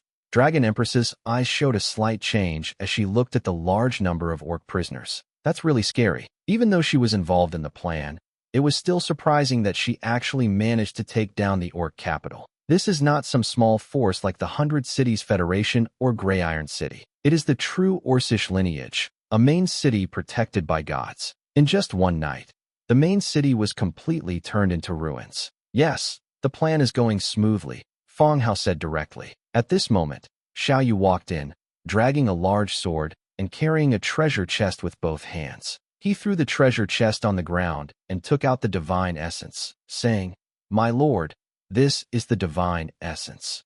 Apart from Xiaoyu, the other heroes did not linger and immediately set off with their troops. As planned, the attack began to unfold from the center outwards. The main force cannot linger, otherwise they could easily be blocked by the orc gods. Fang Hao put it away. "Okay, thank you for your hard work." Xiaoyu nodded, but did not go back. Instead, he stood aside and watched the orc prisoners walk into the dimensional gate. After all the prisoners have been captured, Xiaoyu then bowed and said goodbye, returning to Beast King City to put away the three-headed dagger. The dimensional gate disappeared, and peace returned. "What do you plan to do with these prisoners?" Dragon Empress suddenly asked from the side. Hidden Arm's cave wasn't exactly quiet, but there were still some rustling sounds. She suddenly asked, and all the prisoners, who were in shackles, looked up at her. His face, covered in grease, held hatred, fear, and a hope for life. No one is unafraid of death. Once the orcs' frenzy subsided, most of them still wanted to live. Otherwise, they wouldn't be squatting here as prisoners. Instead, he died in battle. "What suggestions do you have?" Fang Hao asked, looking at her. Orcs are rude and barbaric, and the orc gods consider them their mortal enemies. The two sides are already in a hostile relationship. He hadn't expected that a single battle would result in so many prisoners. "We can disperse them to several different areas," Dragon Empress said softly, arms crossed. "The key is to disperse and resettle people." Fang Hao nodded, indicating that he agreed with her statement. He didn't think highly of the orcs, but he also didn't want to actually massacre the prisoners. No war is without death, but if the other side surrenders, or if most of the casualties are civilians, we still need to consider other options. Currently, many areas within the territory are still underpopulated. These people can be rearranged and reassigned. After a year or two, they will be no different from ordinary residents. "Okay," Fang Hao nodded and said to Nisbet beside him, "Keep an eye on them." "Yes, sir." Nisbet responded and directed the skeleton soldiers to separate and guard all the prisoners. On the other side, tap tap tap, amidst the rising dust, a pack of cavalry wolves raced rapidly towards the main city. As they approached the city, everyone stared wide-eyed, their expressions filled with solemnity and disbelief. The orc capital city, I remember, no longer exists. Before me lay the devastated city wall, collapsed city gates, and the city engulfed in thick smoke. The main city has fallen. The city wall was completely empty, without even a single guard, which meant that the orcs' capital city was gone. What exactly happened here? Suddenly, I understood why the priests in the city had demanded that we rush to the main city overnight. Something had happened here. This is a very important matter. "Priest, shall we go into the city?" A cavalry, Solang, walked to the middle of the group and asked softly. But the moment I looked up at Orc Priest, he was startled. At this moment, the priest's eyes were sharp and cold as he looked up at the city with billowing black smoke in front of him, exuding a powerful aura. The orc cavalry dared not delay, and they all dismounted from the wolves and knelt down on the ground. Even the dire wolves all lowered their heads and crawled on their knees. "Great Father God," the priest continued to gaze at the city, his voice low and cold. "Enter the city." Yes, the orcs mounted their wolves again and escorted Orc Priest into the city. Passing through the city gate, the scene before me was even more desolate. The building was reduced to ruins, and the ground was littered with corpses. There are orcs, undead, and the distinctive two-headed corpse dragon. He knew who it was. Damn ants. As we continued deeper, we arrived at the central chief's hall. I still haven't seen a single person. The entire city was deserted, like a dead city. When you see the collapsed temple and the smashed altar, the priest, his anger blazing, roared to the heavens, "Damn ants, I will kill you all." Main city. Fang Hao sat in the hall and put down the communicating conch shell in his hand. His gaze returned to the Dragon Empress, and he said, "Lorana has recaptured Blackwind Fortress, but they suffered heavy casualties. Lorana also played a very important role in last night's battle. The army charged directly into the orc camp, engaging in a life-or-death battle. If the plan doesn't go smoothly, she won't even be able to hold on to Blackwind Fortress and will have to continue retreating. In an even more serious scenario, all the heroes could die and come back to life. but everything is fine, proceeding according to plan, and nothing unexpected has happened. What are your plans next? Dragon Empress crossed her legs again. This matter will inevitably cause great turmoil in the world. The main city of a major clan was wiped out overnight. It will cause panic among all races, especially the powerful and wealthy people living in the main cities of various ethnic groups. They probably won't be able to sleep all night. The plan is simple. Continue occupying the Orcish territory, find the god who shot the arrow, and kill him. Fang Hao picked up his teacup and took a sip. Dragon Empress glanced at him with her beautiful eyes, but didn't say anything more. Fang Hao then spoke again. The orcs will probably ask other races for help later, and you may need to step in and intimidate them then. Kindness. The two discussed it briefly. Fang Hao began sorting through his spoils. The biggest gain, of course, is the demigod's divine spark they obtained this time, which can allow the territory to gain an additional demigod, or for several of them to devour. The second item was a thick, long sword. According to Xiaoyu, it was the weapon used by that demigod. Raging Surge, dark gold. Category, long sword. Damage, level 5 damage. Effect, attack power plus 25%. Energy damage amplification plus 45%. Description, this weapon was forged for Malditzi by a dwarf master as he grew and gained acceptance from his tribe. Upon seeing the dark gold rating, Fang Hao's eyes lit up. The items dropped by this orc demigod are of a pretty high level. This is much better than that old yellow ox who died last time. I took a closer look at this weapon. In terms of appearance alone, it is longer and heavier than the long-handled weapon used by humans. It can only be used by people who are at least 5 meters tall. That does fit the troll's height and build. Even though weapons level is not low, there really aren't any suitable heroes to use right now. Set the weapon aside. Their gaze remained fixed on the treasure chest. The Platinum one is a normal treasure chest in the siege battle category. Simply select Open, and a wealth of rewards will instantly appear before your eyes. Gains, Shattered Fang Guard Tent Construction Blueprint, purple. Dire Wolf Cavalry Outpost Construction Blueprint, purple. Wrath Camp Construction Blueprint, orange. Heavenly Father Totem Construction Blueprint, orange. Bloodline Forge Construction Blueprint, orange. Great Sledge Quarry Construction Blueprint, purple. Flea Market Construction Blueprint, Glory Beast Helmet Crafting Blueprint, purple. Glory Beast Gloves Crafting Blueprint, purple. Executioners. Battle Axe Crafting Blueprint, orange. Warlord's Blade, purple. Adamantite Fire Pliers, orange. Orc Faction Invitation +1, Beast Toothstone plus 254, Warfire Coin 1125. A large expanse of blueprint appeared before his eyes, almost blinding him. Regardless of the quality, the quantity is definitely the largest number of treasure chests opened in recent times. Fang Hao also stepped forward and immediately began to examine the area. Shattered Fang Guard Camp and Dormitory Cavalry Outpost are both Purple's blueprint camps. Neither infantry nor cavalry reached Tier 10, so their impact on him wasn't significant. The main focus is still on this third map, Angry Camp, the Orange Barracks blueprint. Buildings can recruit a unit called Beast Warrior. Reaching Tier 10 means it's a rare orc unit, and he hasn't seen what it looks like yet. Both Father's Totem and Bloodline Forge belong to the orc faction. Father's Totem can increase orc race attributes. The Bloodline Forge increases the bloodline purity of newly added population. For orcs, bloodline seems to be a very important factor. Last time, the concept of bloodline also came up in the Lion Clan.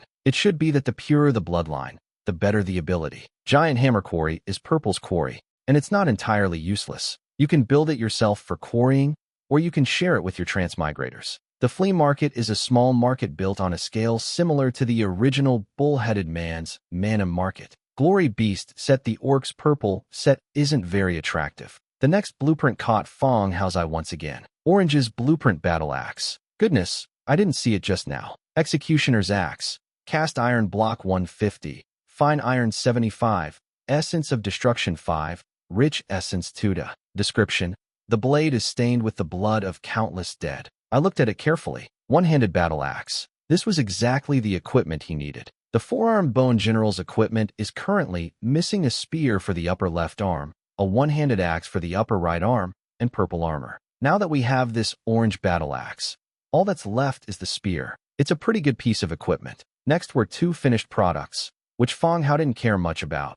They were just two finished products and not very useful. Of all the rewards, only the orange barracks blueprint and the orange battle axe are still somewhat useful. The rest are not very useful. For Fang Hao now, equipment and items below orange level are unlikely to be very appealing anymore. Even with orange, you have to consider whether it suits you. Is there anything good? The Dragon Empress remained seated to the side, like a queen. Fang Hao glanced back at her and shook his head. The reward this time is a bit low and not very useful. It's not that the reward is bad, but I can't use it myself. It seems you're not having much luck. I'm used to it, Fang Hao continued. I need to go out for a bit. Are you coming with me? Where to? Boffing Mountain, the land of dwarves. Let's go take a look over there. Let's go. I haven't been there yet. Okay. The two walked out of the building together and headed towards Boffing Mountain, Merchant Alliance outpost. The magnificent room was filled with a refreshing fragrance. Savannah sat at the exquisitely carved white jade table, savoring the tea and snacks in her hands. She was as elegant as a princess, the princess of elven race. On the other side of the table, several transmigrators were also seated. Their clothes varied, but they all tried to make themselves look elegant in their demeanor. Based on strength, Miss Savannah should have been number one. Even if he hadn't died this time, he wouldn't have been able to keep his number one position. Yes, Miss Savannah is exceptionally beautiful and talented, and should rightfully be number one. Miss Savannah is just preparing for her wedding. Otherwise, how long do you think he could stay in first place? Exactly. I've disliked him for a long time. It's good that he's dead now. Haha, that's right. Now that Miss Savannah is in first place and has received help from elven race, she must give us a hand.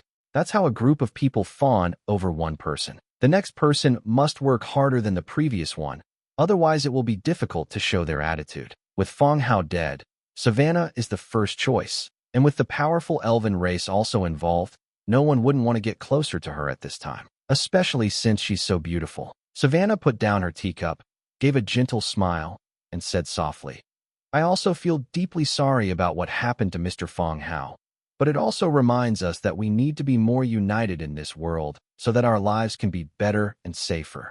Unlike Fang Hao's fixed-point development approach, Savannah's development philosophy is more about expanding her network, whether it's her territory or her duties within the elven race. Knowing more transmigrators would be beneficial to her, and would also make it easier to gather intelligence on various races. It's not a matter of whose method is better, it's simply that everyone chooses the method that suits them best. At this time, even if the transmigrators that come to Merchant Alliance headquarters are not on the list, they are still transmigrators that are doing well. Therefore, Savannah is a great place to expand your network. Miss Savannah is right. The indigenous people are divided into factions. We can't let our own people be involved. We need to unite. Most transmigrators are dependent on indigenous peoples. If they want to change the status quo, unity is the most effective way. Yes, we can also exchange intelligence and cooperate across regions. That's all possible. Savannah's words immediately resonated with the others. They all agreed with this statement. After all, maintaining a good relationship with the world's number one is a good thing with no downsides. The group gathered together and chatted about things happening in their respective areas. We've come to understand each other to some extent. One of the transmigrators in the Undead area suddenly spoke up. Miss Savannah. Savannah sipped her tea and looked up at him. Transmigrators continued. Fang Hao's Lord's book hasn't been found yet. Don't you have any ideas? Savannah being number one means that Fang Hao's Lord's book has not yet been discovered by other transmigrators. Otherwise, she wouldn't be in first place. Other transmigrators might also be considering trying their luck. Savannah, in order to maintain her position as number one, must obtain, or prevent, this Lord's book from being obtained by others. According to the timeline, 2 days have passed. Once the owner of the Lord's book dies, the book will disappear. But anything can happen. There's no guarantee that some props or special circumstances might have preserved the Lord's book. There's really no need for anyone else to tell us this. Savannah had already sent people to the 100 Cities Federation, but it was still uncertain whether they would be able to obtain the Lord's book. Based on intelligence analysis, the most likely candidate to obtain Fang Hao is the Lord's book, except for a few lords who were close to Fang Hao. Aragon is on the leaderboard. Because Aragon had been captured by Fang Hao before, it proves that he knew the exact location of Fang Hao's territory. Savannah maintained her sweet smile and said, Mr. Fang Hao is a low-key person. Even the location of his territory is unknown. It's not easy to find him. He may have disappeared long ago. If Miss Savannah is interested, we can cooperate and the chances of finding it together will be much greater. Yes, yes, let's go search together. It'll also be safer. The crowd spoke again. Just as Savannah was about to agree, an elf servant strode in. She glanced at the transmigrators sitting to one side, gave an elegant bow, and said, "Miss Savannah, the madam requests your return." Savannah looked at him and asked, "What is it?" The attendant hesitated for a moment, then leaned close to her ear and whispered, "The orc capital is gone. According to intelligence, it's highly likely that it was Fang Hao's hero's revenge against the orcs." Savannah was startled. Then her eyes widened suddenly as she stared at the servant in disbelief. Seeing the serious expression on the other person's face, she was filled with horror. The main city has been destroyed. It was because of Fang Hao's death and the revenge of his heroes against the orcs. How is this possible? How did they do it? The Lord is dead, yet the hero alone is still able to destroy the orc capital. This is terrible. When Fang Hao was alive, the strength of his territory must have reached a terrifying level. Miss Savannah, has something happened? Yes, we can help out if anything happens. The group continued talking. Savannah let out a soft breath and smiled as she said, "Some things about the wedding banquet." Then he stood up and continued, "I still have things to do in the territory. Let's chat another time." Everyone stood up as well, indicating their understanding that important matters were at stake. Just as they reached the door, someone called out, "Miss Savannah, should we finalize the collaboration on finding the Lord's book?"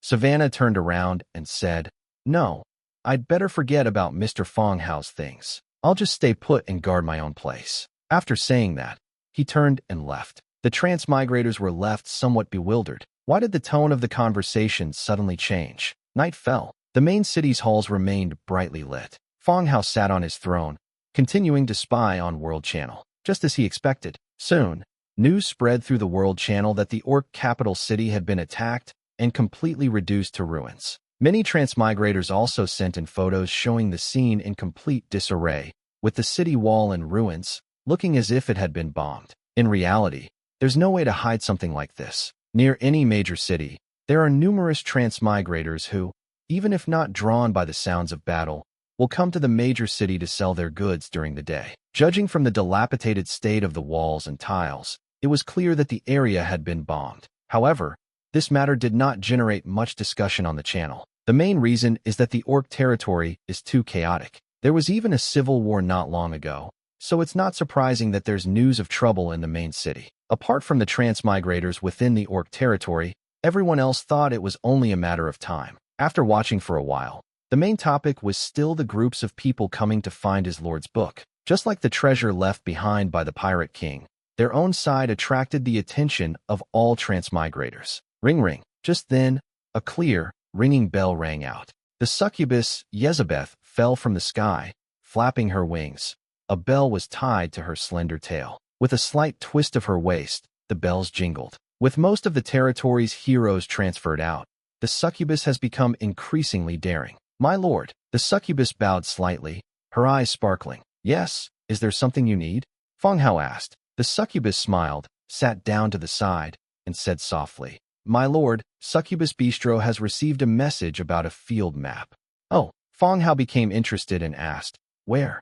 "The island called Demon Skull Land is an island where, according to that person's memory, a very powerful monster lives." Elven race, security hall. The nightstone chandeliers illuminated the entire hall. It should have been a time for rest, but this place was still unusually busy. The elves came and went in a hurry, constantly sending in intelligence and out new orders. Today, something truly momentous happened. The orc capital city fell, and the entire city was like a dead city, with corpses piled up like mountains and not a single living person left. This news was like a sharp sword, piercing the hearts of all the powerful and wealthy. Anxiety and fear lingered in everyone's heart. The army began to reorganize, and the secret agents also mobilized all their informants to investigate specific intelligence and information. They were able to bypass the outer defenses, directly attack, and destroy the orc capital. This means that the other party has the ability to appear near the main city of any faction. A beautifully decorated long corridor.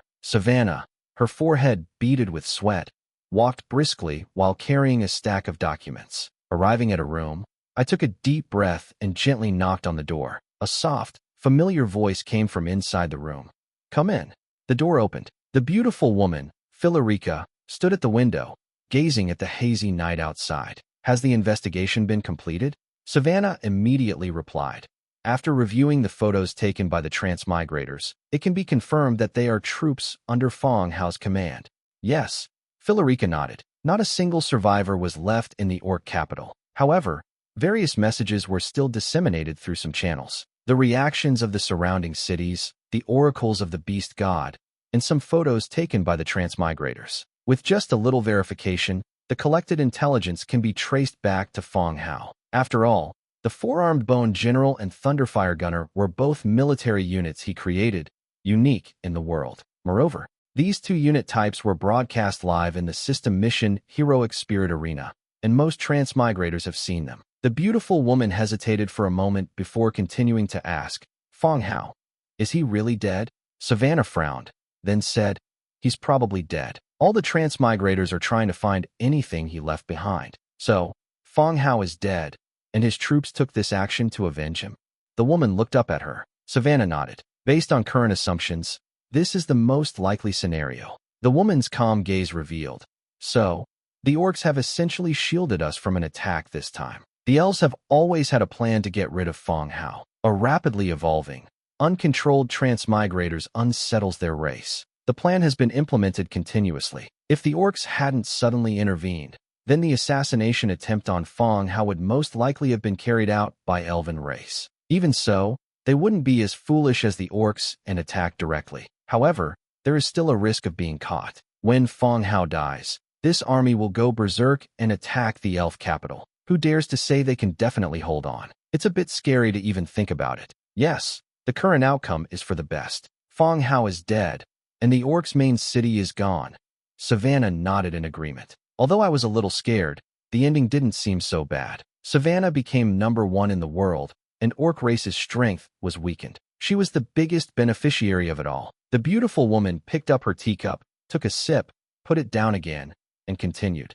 Yes, be careful these days and avoid causing any unnecessary trouble. A force powerful enough to wipe out a major power, even without a leader. It's hard to say what crazy things they might do. Yes, Savannah nodded. The woman continued.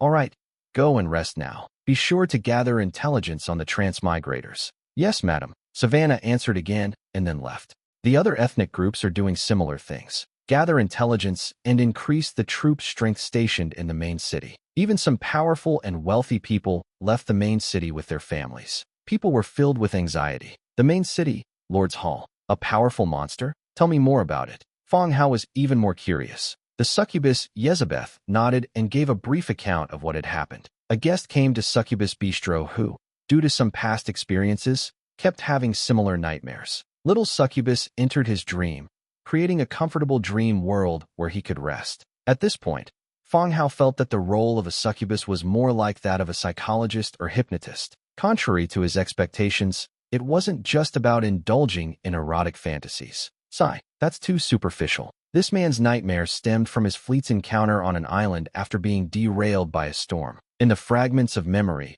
only a few of his crew survived.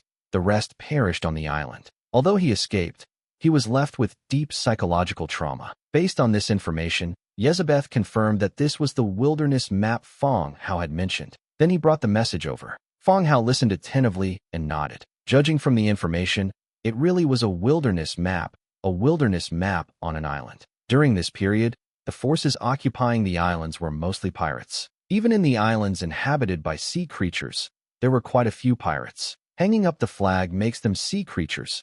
Taking down the flag makes them pirates. Few of them are good people. What kind of powerful monster is it? Can you tell me? Fang Hao continued to ask. The succubus thought for a moment, then said, it wasn't clear in his dream, but there was something like a dragon. He glanced around to make sure no one was there before continuing. It had a roar similar to that of a dragon, a long, thin tail, and a huge body. Good heavens, Fang Hao said. Why are you being so careful? They're probably afraid Dragon Empress will hear them. Judging from the description, it is a giant dragon. Dragons are tier 10 units, so they aren't considered particularly powerful. But you never know.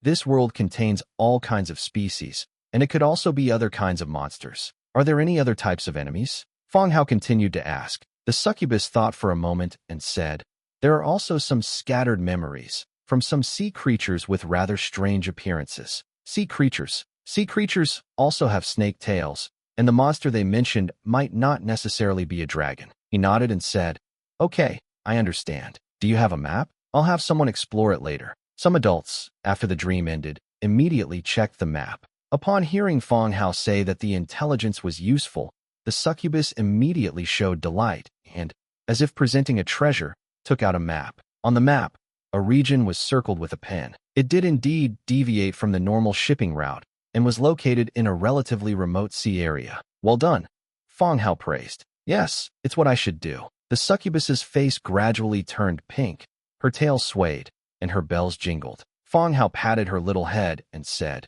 it's still early, I'll come find you later. The succubus pouted. All right then, sir, come soon. After seeing the succubus off, Fang Hao immediately contacted Bai Xian through the Lord's book. Where is Bai Xian? Bai Xian quickly replied. On Skull Island. What are your orders, boss? Fang Hao has handed over the management of Skull Island to Bai Xian. It has now become an important base for the Straw Hat nautical chart. It also became a transit point on the air route. It's almost turned into a wholesale market. Fang Hao continued. I've got some information about a wilderness map. It's at sea. You can take some people to check it out later. Based on the information about the succubus, Fang Hao didn't think it was any particularly powerful monster. For races like dragons, once they become heroes, they can transform into human form. Judging from the description, it is more likely to be an ordinary hero or monster. Moreover, he is not suitable to show his face right now, and he cannot use his abilities, so it is just right to leave this matter to Bai Xian. Okay, boss, do you have a map? Fang Hao immediately sent her the map and briefly explained the information he had obtained. Bai Xian replied again. Okay, I'll make preparations and bring people over then. Kindness. After hanging up the chat, Fang Hao got up and went to the backyard. Pushing open the door, one sees the Dragon Empress sitting at the stone table in the backyard, peeling fruit pits for her parrot while drinking alone. Now they don't go out anymore. They just drink in the backyard. It's not that we don't want her here. It only affected his and yours bathing. 3 days later at noon, Alanrage led his army northward, encountering 2 waves of Orcish armies along the way. They almost always wiped out the enemy. Very few orcs managed to escape. Unless a demigod is present, the orc army is simply no match for this army. Passing through the dense forest, an orc city can be seen in the distance. The undead army has appeared. This plunged the peaceful city into panic in an instant. The bells rang throughout the sky, and the city wall was filled with orcs, bows drawn and arrows nocked, ready to defend. What is the name of this city? Call. An orc in shackles was pushed forward, looked around, and answered the question. The orc was an unlucky guy who got captured along the way. I don't know what they were doing, but they were discovered by the army and were about to be vomited to death by the 2-headed corpse dragon when they were stopped and brought here. What level city is it? Level. The orc was somewhat confused. Alanrage continued. What are the strengths of the heroes in the city? The orc tilted his head, unwilling to answer. A curved blade was placed against his neck, and the icy chill emanating from its blade made his body tremble. After hesitating for a moment, he gritted his teeth and said, I heard it's Orange Hero. Is there a temple? Alanrage continued to ask. The orc avoided eye contact and did not answer. But the answer is already clear. The presence of a temple was not unexpected, but it still made the heroes' hearts race. It's possible that there are priests in the temple who can communicate with the gods. This will significantly increase the difficulty of attacking the city. Which god do the priests in the temple serve? Alanrage asked again. The orc remained silent. The spirit-binding guard beside him pressed down on the knife held to his neck. The blade sliced through the flesh, drawing out a trickle of bright red blood. But the orc still refused to speak. During the conversation, some changes have appeared on the city wall in the distance. A large crowd gathered, and an orc dressed as a priest peered out from the crowd, gazing into the distance. Even though they were far apart, they couldn't see each other's expressions clearly. But all the heroes felt like they were being watched. It was like a hand that gripped their hearts tightly. Gods, god of war, or the other gods worshipped by the orcs. No one expected that their appearance would attract the gods. Without waiting for Alanrage to issue any commands, the orc priest on the city wall is depicted in a bow-drawing pose. Whoosh! A sharp, piercing sound rang out. A silver arrow flashed and arrived in front of him. Uffed. Almost at the same time as the sound was heard, Alan Rage, who was in command, suddenly had his chest explode, revealing a gaping wound. That arrow came too fast. When blood splattered from Alan Rage's chest, the air in his path shattered as if by an explosion, piercing through a vertical line of shields, and four-armed Bone General was reduced to scattered bones. Alan Rage stared wide-eyed, his face contorted in disbelief at the gaping wound. Uffed. He spat out a mouthful of blood and nearly stumbled and fell. His eyes were filled with a mixture of shock and anger. There's no need to guess the other party's identity. It's not God of War, but God of the Hunt, who last time controlled arrows to kill the Lord. He really is helping the orcs. The difference between a demigod and someone who isn't a demigod is simply too great. Alan Rage clutched his wound, as fragments of internal organs mixed with blood flowed out. Unlike last time when she was instantly killed, this time, although she was more seriously injured, she did not die immediately. He gritted his teeth, glanced at the top of city wall, and said coldly, "Retreat." Splash. No one paid any attention to the scattered equipment. The undead army began to retreat little by little and left the area. Only the orc in shackles remained, kneeling alone on the ground. The orcs had no intention of giving chase. They simply erupted in deafening cheers after the enemy disappeared. The orcs celebrated the departure of their enemies and praised the protection of the gods. After a long while, the city gates opened, and a group of orcs, cavalry, quickly arrived. After checking that there was no danger around them, they gathered up the equipment and weapons on the ground and returned to the city with the orc chief's hall. The orcs who were brought back were still wearing shackles. He knelt with his head down in the middle. On the side, there were several items left behind by the enemy when they withdrew. Shield, one-handed sword, battle-axe dagger. Judging from the quality of their equipment, the undead army's gear has surpassed that of the orc army. Without divine intervention, it's hard to say whether the city could have been defended. The city lord, the city's high-ranking officials, and the priest with a dignified and indifferent expression sat above. The orc city lord, his gaze sharp, looked down at the orcs who had been brought back and asked, "Who are those people?" The orc shuddered and immediately replied, "I don't know. I was captured by them on my way out." There were undead and a two-headed dragon in the party. The city lord glanced at the priest beside him, then continued, "What did they ask you?" The orc was somewhat timid and hesitant, under the watchful eyes of everyone. He thought for a moment and said, "They asked me what level my city was, what kind of people lived there, and so on, but I didn't know any of that, so I didn't answer them." To put it bluntly, he wouldn't even survive. That's the only answer I can give, since I genuinely don't know the answer if they actually ask. Then why didn't they kill you? He might have left in a hurry. The black armored warrior was badly injured and probably terrified. The orc replied cautiously. The orc city lord then asked a few more questions in detail. But this orc was clearly not very bright. The answer was vague. The number of army units, the opponent's heroes, and who else besides the black armored warrior was a high-level hero. He couldn't explain any of this. He only knew that there were many people, and that they were either undead or dragons. Seeing that he couldn't get any information out of him, the orc city lord simply waved his hand and said, "All right, take him away and lock him up for now." After saying that, he muttered curses under his breath, his mind filled with thoughts of muscles and such. After the orcs were taken away, the orc city lord then stood up and respectfully asked, "Great God, what do you think should be done next?" The priest, holding a wooden staff, glanced at him casually and said indifferently, "Send more scouts to scout and confirm whether they have really left." Yes, if there is any danger, please protect us, Your Majesty." The city lord knelt on the ground, his forehead pressed against the earth. The other orc leaders also knelt down in unison, pleading loudly for divine protection.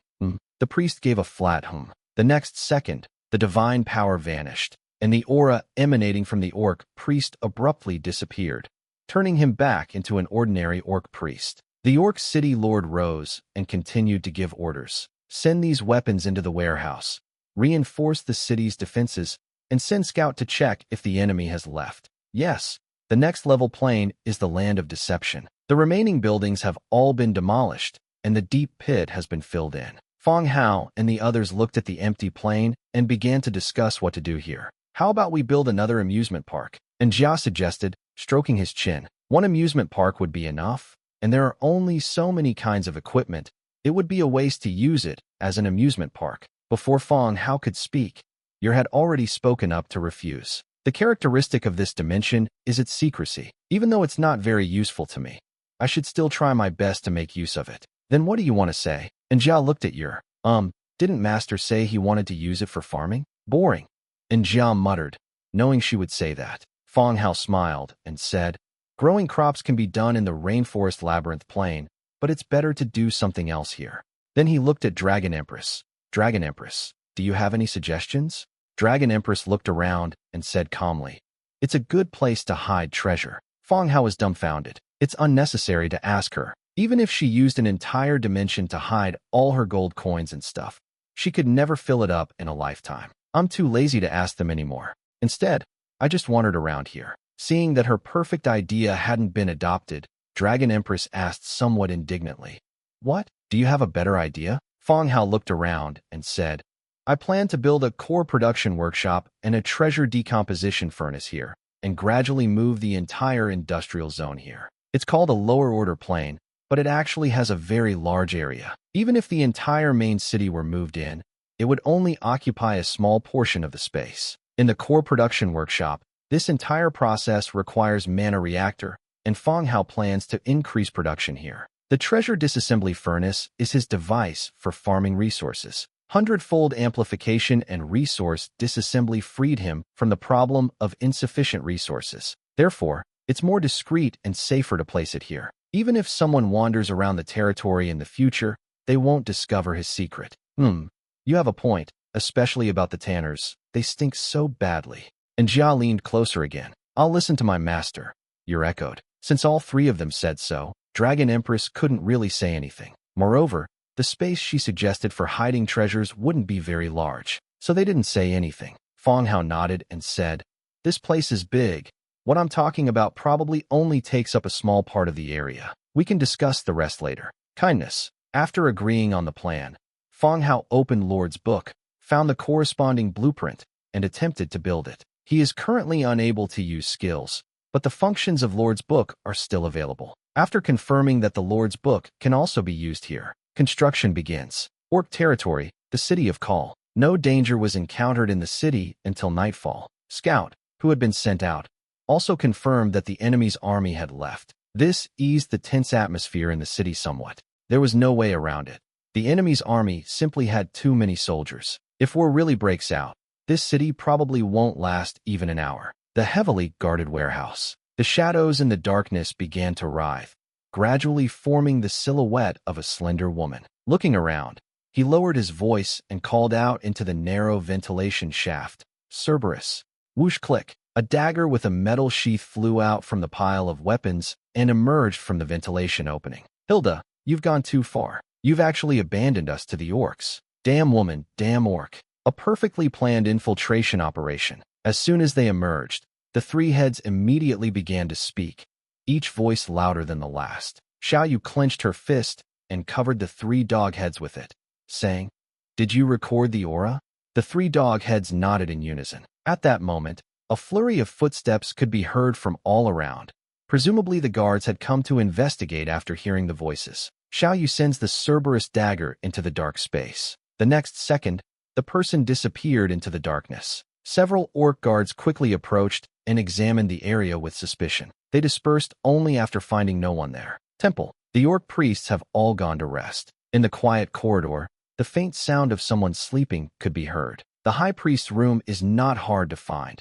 It's at the end of the corridor, in the very middle. Xiaoyu emerged from the darkness, pushed open the door, and went inside. The slight sound of the door opening startled orc priest awake. Before he could even sit up in bed, a flash of cold light had already passed before his eyes. My vision blurred, and then I saw a headless body sitting on the bed, slowly collapsing to the ground. At the same time, outside the southern city, whoosh, a flare, trailing a fiery tail, exploded in the sky, igniting a vast expanse of crimson light. Countless two-headed corpse dragons appeared in the firelight. We are now less than 100 meters from city wall. Knock knock. The loud alarm bells rang through the sky, and the entire city was once again in an uproar. The corpse dragon swooped down. Approaching city wall, it unleashed streams of blazing dragon breath, cleansing the orc soldiers on the wall. Meanwhile, the densely packed undead army emerged from the dense forest once again and began their attack on City Wall.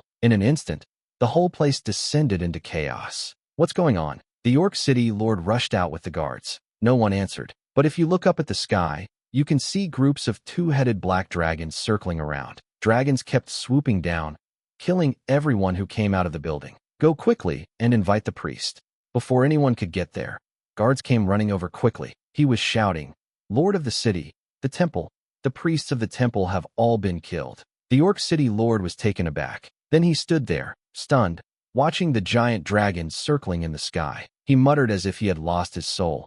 "It's over. They're finished." The next morning, Hidden Arms Cave, Fang Hao received the second batch of prisoners sent as tribute. The number of prisoners taken this time was not large. Because the attack started from the South City Wall, the orcs, realizing they couldn't hold out, opened the other gates and fled. The number of prisoners was only a little over 1,000. Actually, none of this matters. Taking so many prisoners would only increase food consumption, which would be a troublesome matter. "Alanrach, how are your injuries?" Fang Hao asked the woman in black armor. There was a large hole in her armor at the chest, and the flesh had not yet healed. "Nothing's wrong," Alanrach replied. He also learned about what happened yesterday when he was pierced by an arrow. The attack was clearly from God of the Hunt. If someone survives a single blow from a deity, it can be assumed that the opponent did not use their full strength. At this moment, Xiaoyu also came over and said, "The location of God of the Hunt has been recorded."